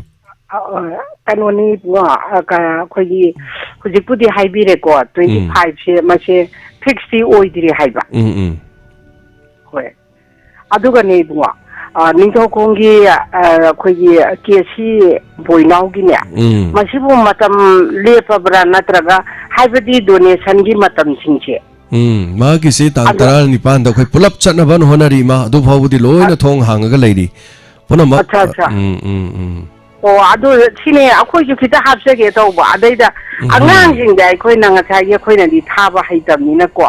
gp na ngai bo ko na ri ne da khutta pai ri ba paisa che athum paisa lai re ba khoi tawri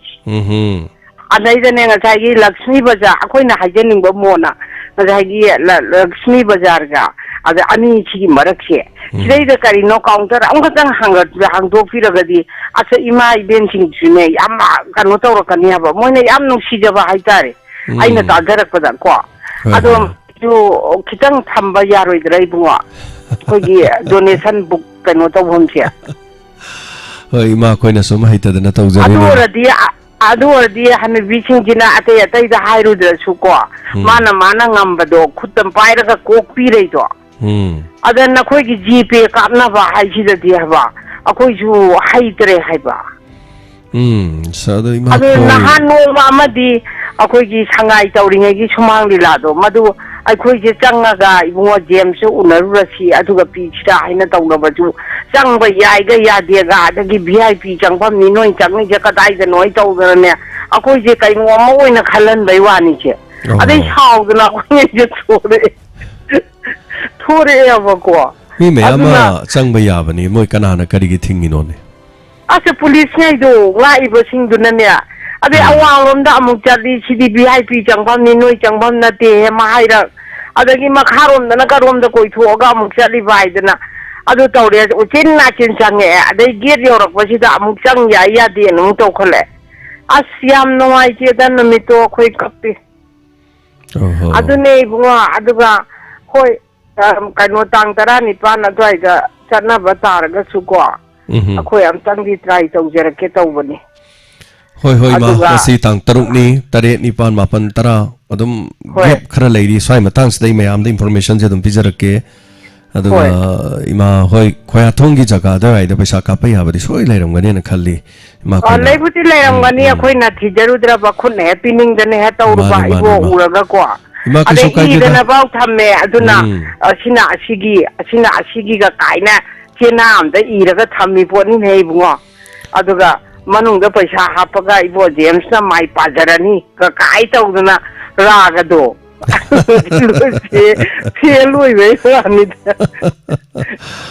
Tagajari, tagajari.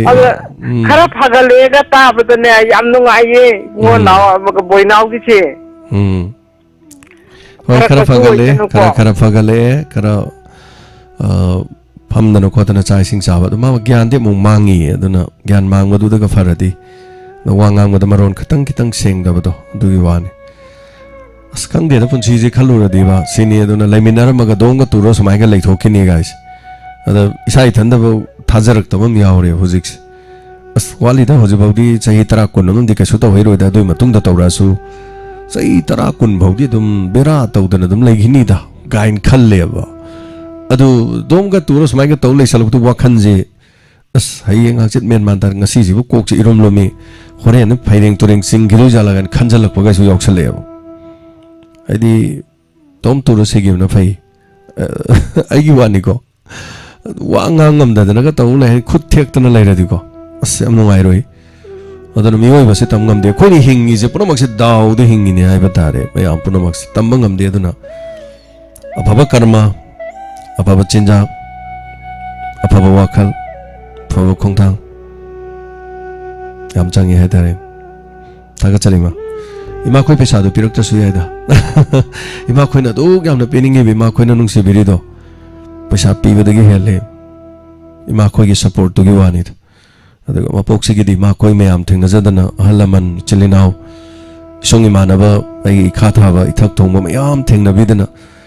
Ekoi asuk gamna mana amaga ikai khomna dana ladies sidigi hen ba kaisu leite da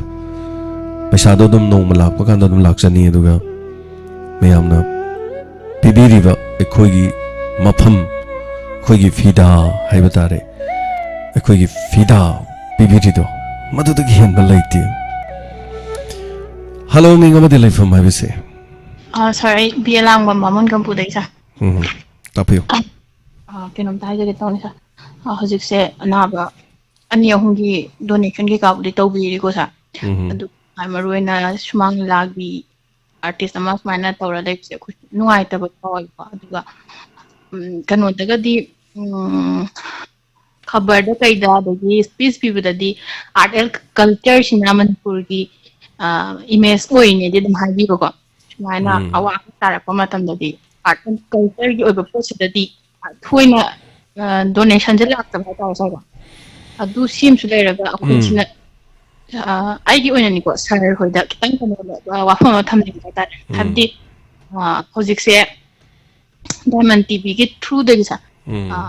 ima kai then karamon kai then se sige surrounding se any akhoi gi donor group position de gi tariba listener kangu sing je achang asang je lak pi raga nong matam je kai thoga sa chupatna ta tang or donation se am chan bhai ta sa shi wa pham si ai thumning ba da han ding sa ai se bibi kai ba di chat kom jida cha tu pat ka ba habdi karamon me ai se karamon sa kam pun ham na sida sa ai habdi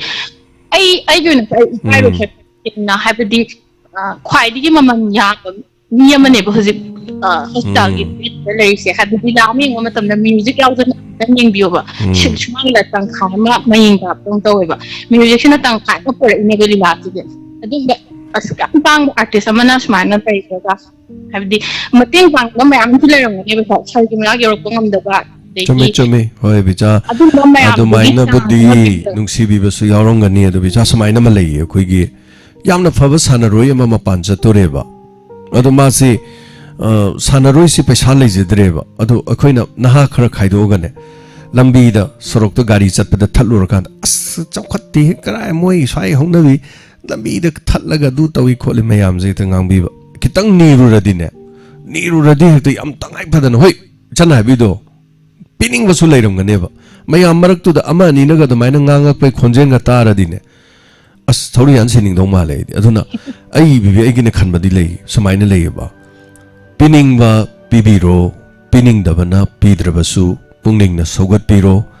ai khoi no hona jari se khoi yum sage fura dolan sage no hona badi nati abuko ngang biri ni chai biri ni sisu na khoi adu da di adu gi khai aduna adu gi taude na thabak su tauba miwa su taba zak su thongba piju pijaba loiraga chak thongi ba mi du gi thigang da kawba na makhak leiba khoi lamdam sida bina handagi aina si khomjari si karamba manipur gi masak nai ba mina पैसा पांगक बतारगे ने P Sabi ngamna bohona bi imai vel sing ima hanubi sing ingkhalak liba tuition toro khar hingjaba sing auto thauba check suba nomagi thabak suba mi aduga tolop chajaraga pension chaba police oiba khara doctor oiba khara nurse oiba khara asigumba khara sinatana nahandagi masak maming leiraba manipur gi artist ama fawba ningthi nungai na paisa mateng pangaktri aingonda pangdrasu mayumda chala panguba leitri maramdi makhoigi thamoida artist ama oijaragasu artist nungsiba leitri yamna watlibi haujiksi aidi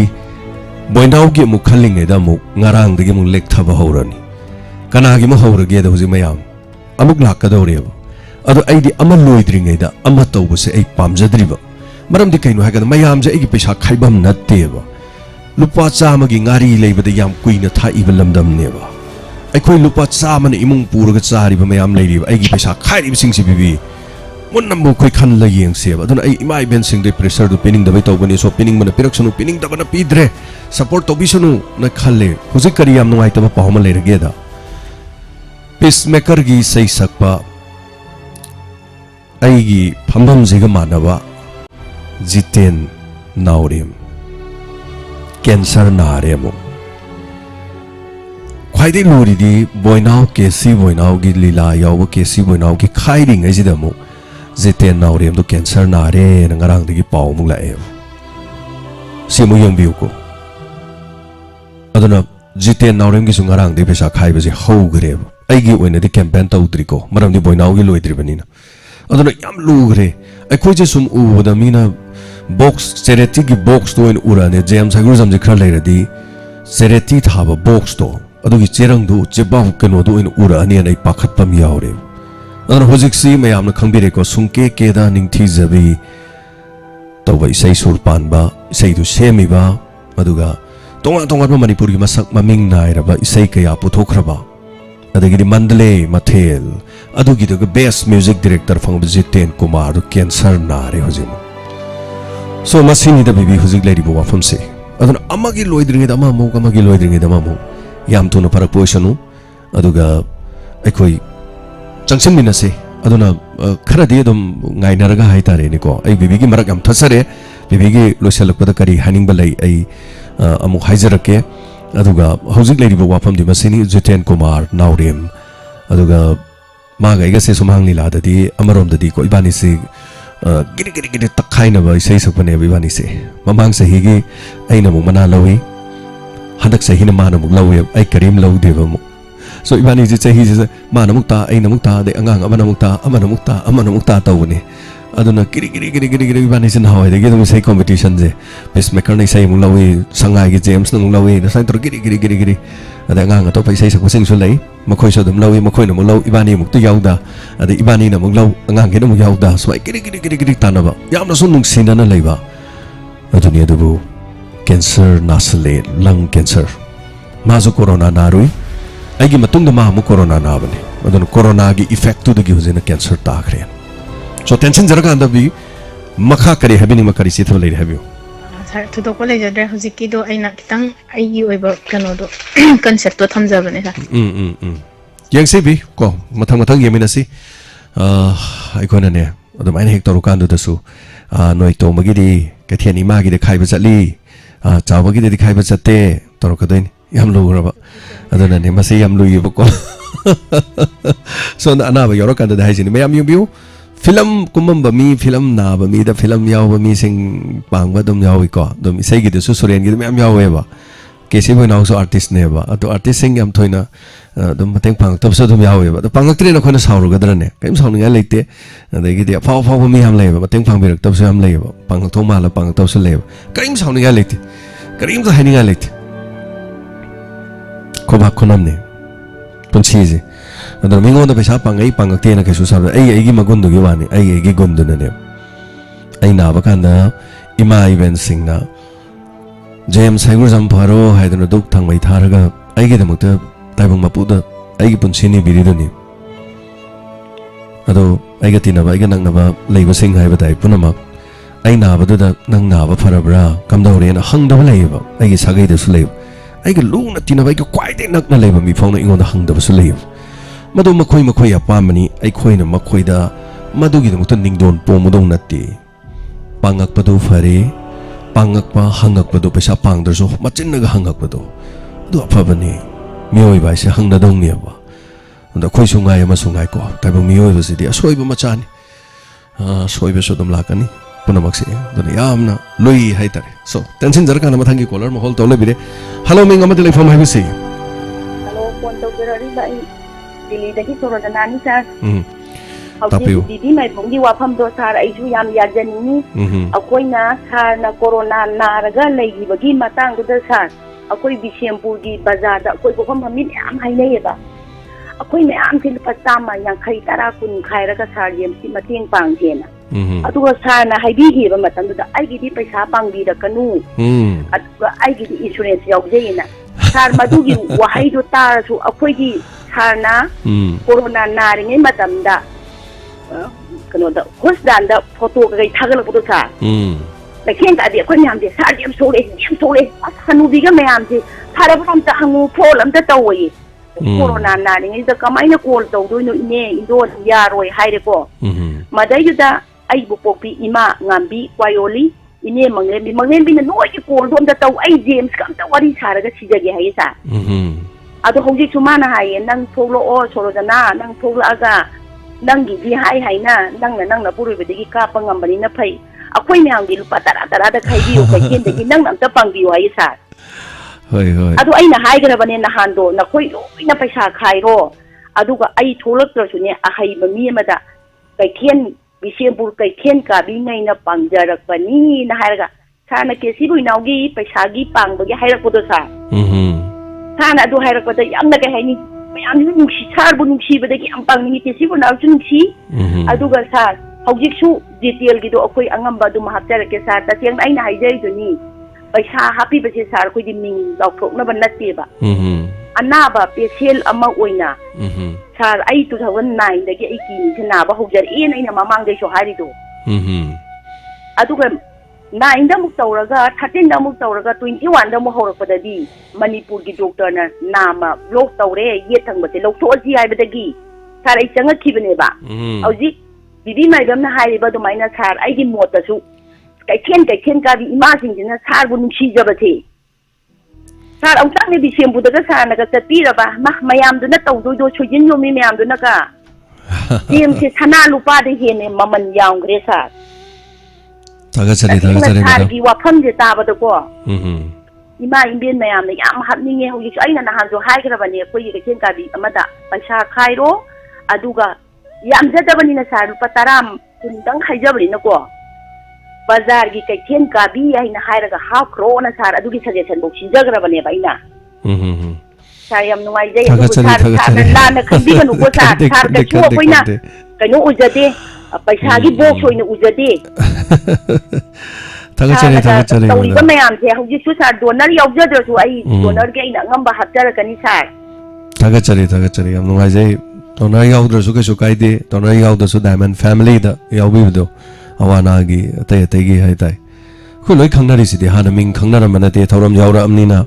thoram tare sidai da maming yam toina palli ba sing se khudong thire ma gi da mak to wahim to ru su na thangkala pandoi ne hospital da leiba matam da ne khwaidai pama je paisa na te ba hoi leijada bagi da goli leida bagi matha saba du na mani ko hospital da leiba kana khwaidai gi nungai jabam khak leiba khwaidai nungai bang khak leiba kari no hai kan da na ba jo kitang phagalak ba adogi matam du da ne maruma pangsing na ko call torok pa natra hospital da la ga kamai thori ge ga na lak ba aina di ka he na ga yamna ga lumna ga lawda ba haibadi maruma pang ni ga ne sum leba aduga yam ka he na ga de na sum hakjana ga khalu da ba do adama khoina di aisi yamna nuksi birambu oire se kamai khangge bo hospital la kan na ba hang ba do masina khalle ba o aisi yamna lumna lawba jani maruma pang wina sagai na tai oina yamna khanbi ba jani ga na khalle ado aina ga yamna ga khanjaba yamna khanba kari hai tare khanba haina ma yamna masidi da nupi nupa nungsi nubagi wari du natiko aduna tongan bam neba nupanga tinabadu nupa nupi ani nungsinabagi relation du nattedana marup amagi nungsinaba adu ichilina hoina tinabagi nungsibadune aina ka lomna ka loba ita lai dong na khanma mi do aina kan hoi mai bo hangdaba leibo lama tamdo daina khale o aina khanjare jiga moi khan bagje kheti khena bajane aina dum khan gi bajale ken khande because maram di nong madi dum loi na ga du ngak tani mi khuba khunam ne punsi ji adana aina sa hijaba do paisa dine yaring gi khoi khai gumse khai base ngam jaba khara sumaina khoina lautuk jaba dane ai mayam da gi kesi banau gi ai khai ko sumaina dong oina tawse adu yum thong khoding chatlaga tawbadu di ai madum tang dei pam jade kai gi no hai kan da hayeng aina satpa ngam gi daba atopa na pham la kan dane ai mi chang mi khai nai ba tarakane maram de ai gi su ngam daba ai gi khodong cha daba so ila kan ne mayam do zaidom haijari dani ai su hida guli mayam ga char ga hing bani thajabi roi mayam ai tha ma do lupa lising tarani thoi gi hidak chai adani hing ne dom hing baje mayam raksida aduna lising tarani thoi gi hida guli cha bi si kyam pharam doino 2014 15 16 punsi jedom loi krabni haibtai yam sei na kan adana punsi gi hing bagi mahaw amadi punsi si kari no khala kan wa dana dum hinga la kan dum wa na dum zo na zarak wa na so dum lak pa awa ba singi mateng pang dun so dum lak pa adu ga punsi da dum tingkhang so dum chat ta ya da bani na jungle da chat pa da tingkhang na khong da chak thil la ga yu bu do adu ni loi ba nai dri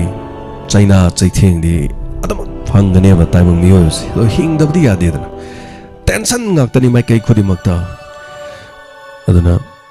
thagachari hanana koi me apna dum himina se thagachari kari haideno se henma aduna kesi banau gi amadi daibiriba anaba ohumgi mateng se pangba loiraga kitang gap lairakhanda ai taw jiten gi dama ai khoi gi sungam jaba mateng khradi soidana pangse pacemaker sumang lila ma'am हेन खंबीरे pacemaker की से अहान कुंती सानरमदगी हौरगा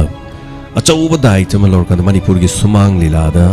अचौब इनोट नम पीरग music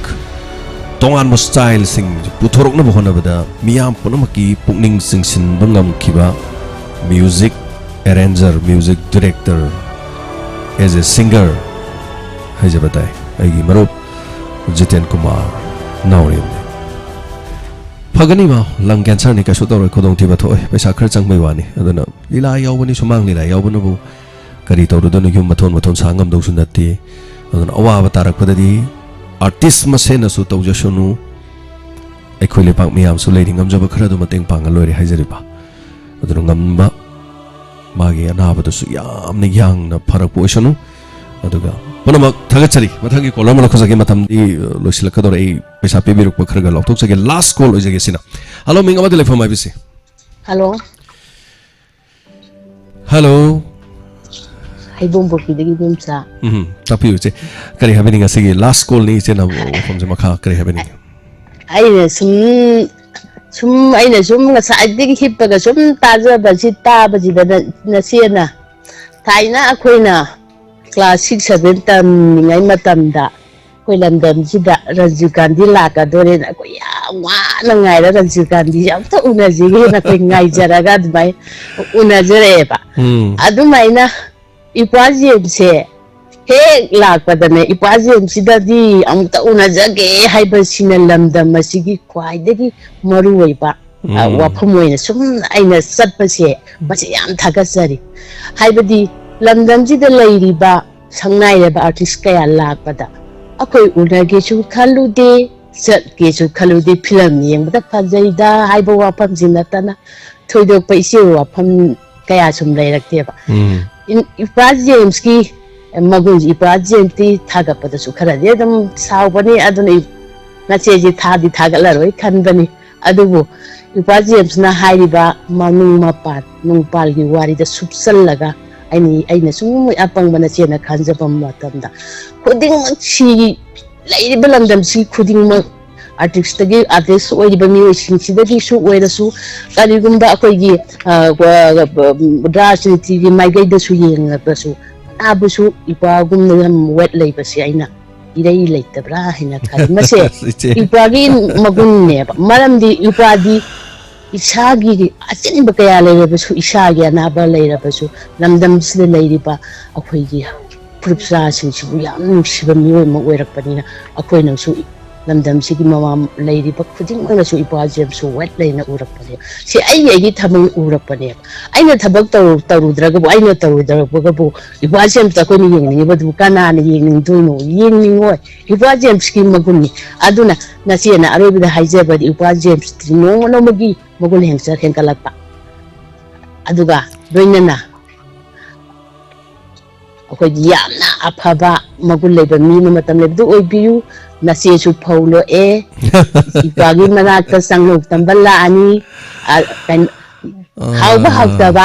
ipajem na sanglok tambala ko ipajem tane amuktan diamond tv plus manipuna yai pare haiba kholaw simak tan di ise da ya ba pera la hon biu haiba wafam tan tham oi tagachari che thagat per kanona thagat per che ai phabanate che aina phamjai je ai hoi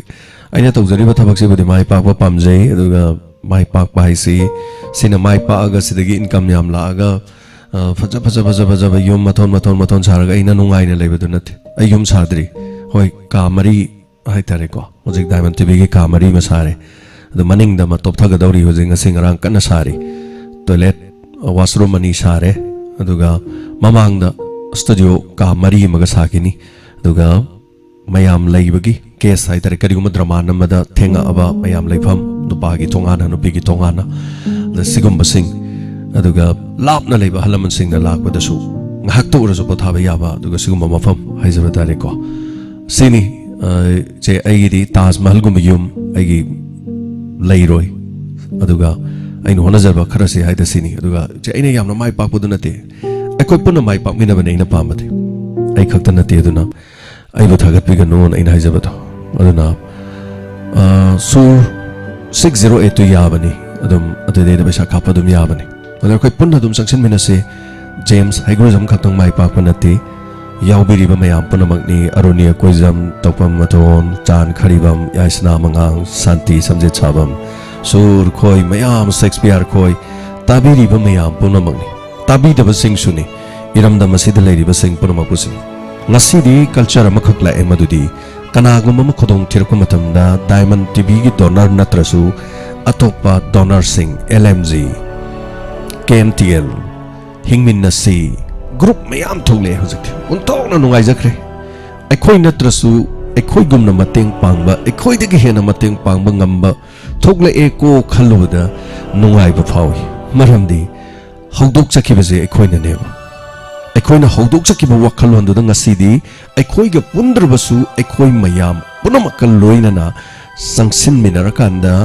aikhoi ga punmina drasu tongan bu wakhalon di manaba ngasi awat apa min khadana bagi damakta icinaw mayam tholokpase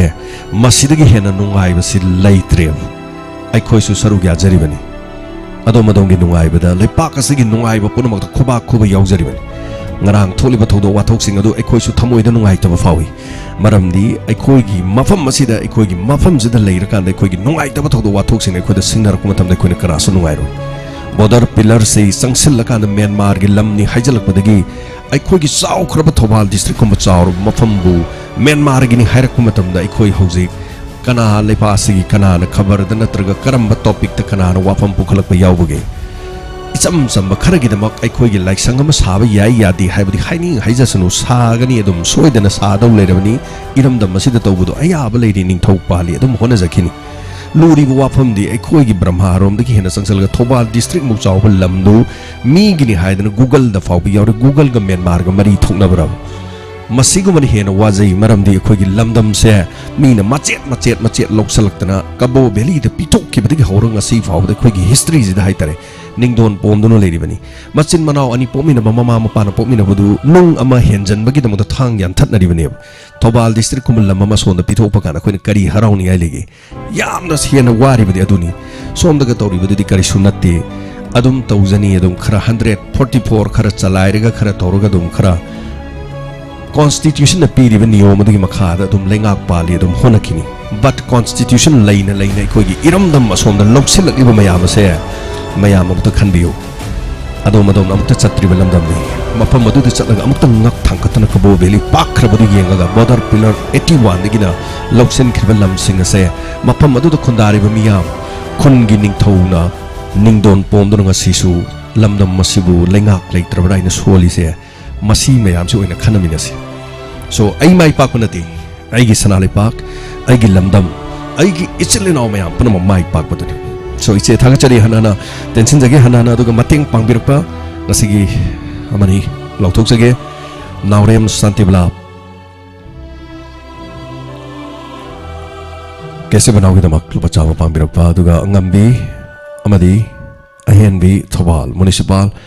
council ward number 10 gi self help group diamond tv ta lapi duranga se ayuk mioi tara mari manga hena lapi lu palising ani pipirami masi kakta tana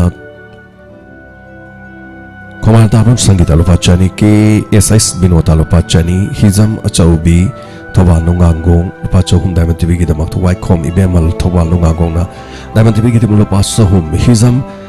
Benesori thawal nungangong diamond tv gi lupa chani hizam tombe thawal nungangong gi diamond tv gi lupa chama hizam jamuna councillor ward number 10 gi thawal nungangong gi diamond tv gi lupa lising ahum awana gi damak lupa lising ani lona namai rapam mang lembi ngai khong khunau lupa chani kesi banau gi damak Sonia Komanthe Maharabi gi lupa chama kesi banau gi damak Kaksing digi Ratna Guru Mayum kesi banau mani matum mamadi kidney patient ani gi damak lupa chamari donate to birama donor smith ki lupa chani masu hapirame donor smith ki pesa hapa hubirame aduga Warol family kesi banau gi damak lupa chama konjingbam dagi aduga texam kiran lupa chama pibiramba karigong matumda irakpada spelling lan makotpa soiba pabada soiba singha pigan so hanana thagachari panamak aduga donor smith ki matam tangkon mga haina di lepsale do numit asi karigong malila tarak lagadi kitang hongto hongjin to yaba aduga athoba matam da chap chapa matam do ngasi no manis da lepcharaga mayam da khanghanjarage donor smith ta mayam punamana saru yaraga stage ka khat piraga sei sangning mana sakpa masak tangning mana takpa khoi mayam punamak nungai minaba ayuk tagina numida wairam pung mga taruk taret phaw pang thokadaba thorom adu miyam punamak saru yan minasi punamak aikhoi nok minaduna miyam gi mateng pangliba singna aikhoi thorom amakak tha ohom mari gi manungda sinjabani masi ohom lak suba thorom ni miyam punamana saru yan minasi loina imung sing adu da mateng pang chappada so khoi pulak mateng pang chap minasi aku pamarol details khang binam sing de khoi gi number 9077282001 dagi Kangbirasi message tabirokse punamak section na lebiu gari kana thobiganu hidak thaklabadi gari thobiganu phone yengdono gari thobiganu helmet upa khobiganu loina no seat belt fabaso khobiganu section na leminarasi punamapu khurumjari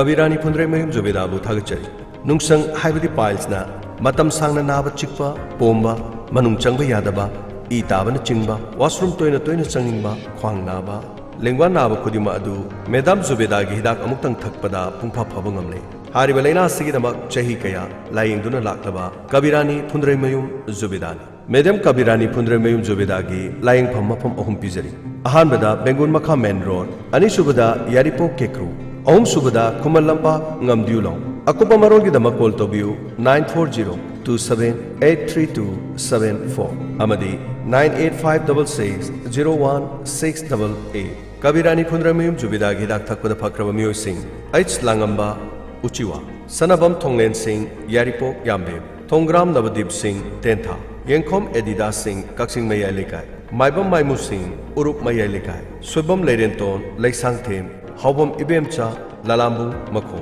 Ayekpam Gulab Singh Lapopa Tera Part 2 Sorojini Sekmaizing Takhelembam Susikanta Singh Kainau Thongkha TS Ekasini Motom Pibo Mayai Lekai Rasida Irong Sesaba Mayai Lekai Haubam Ibomcha Lalambu Mako S Nares Sagolban Moirang Hanuba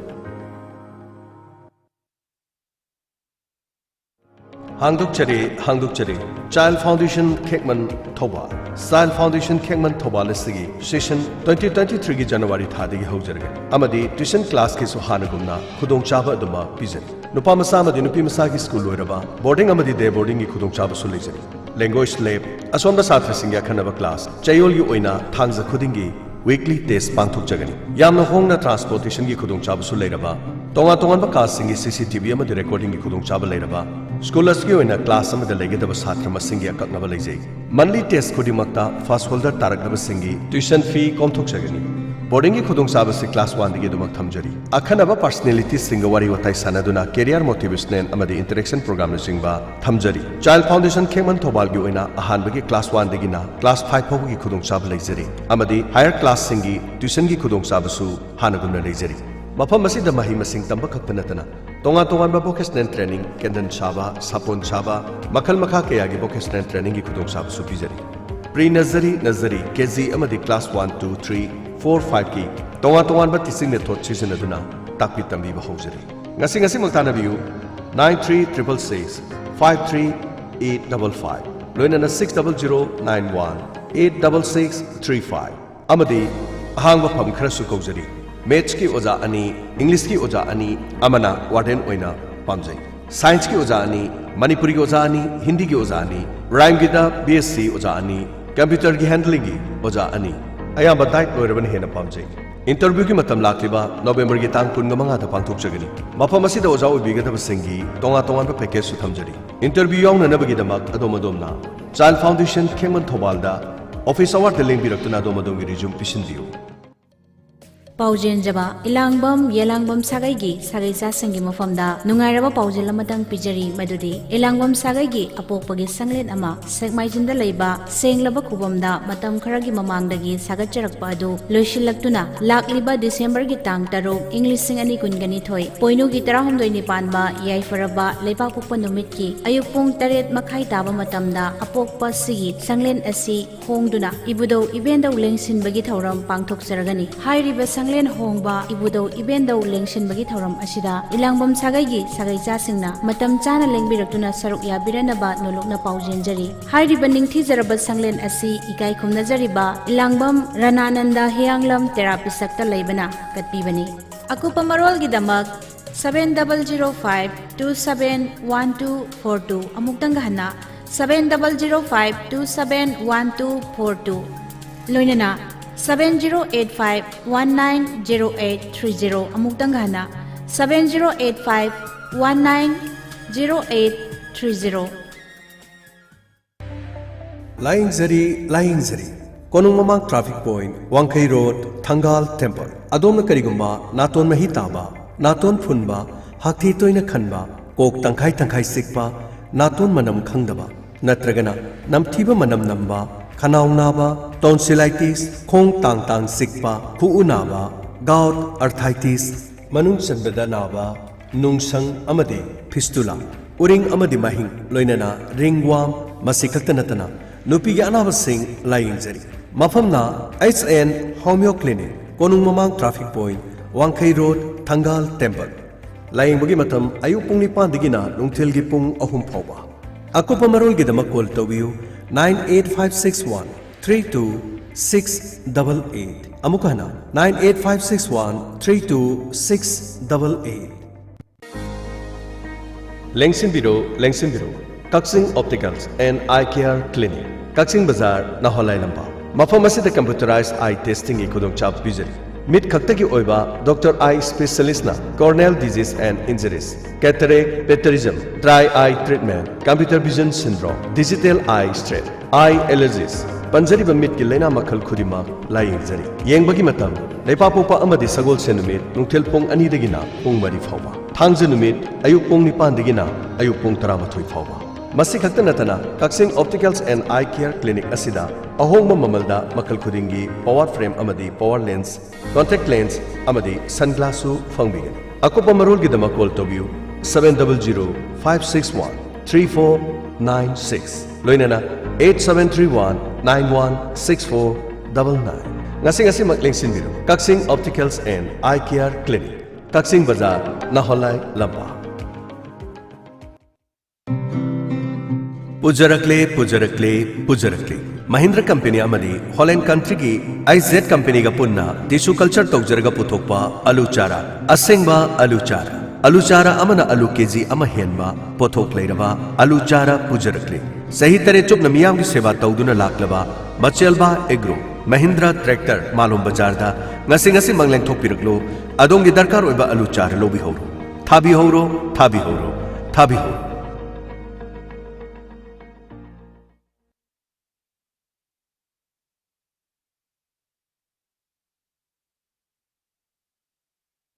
Lengsin birau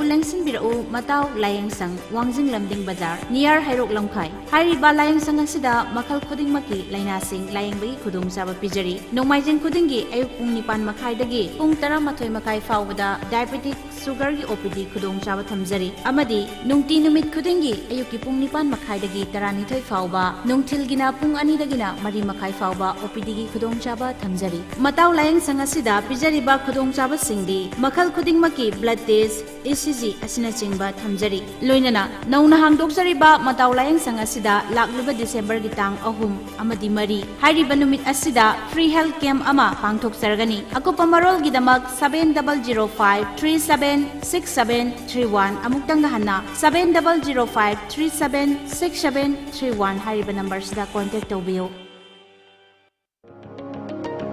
Karigumba afaba amadi anoba makhalgi anop thibada wabiraba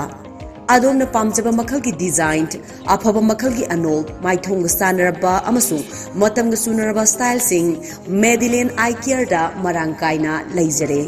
angang dagi horaga ahal fawbagi tongan makhalgi anop singsu fangbigani makhal khudingi lens blue-ray blocking lens progressive lens na singba lens singsu fangbigani Adongi manak nakpada laiba Medellin Eye Care Vision Center singda lakpiduna khudong chaba sing asi lawbi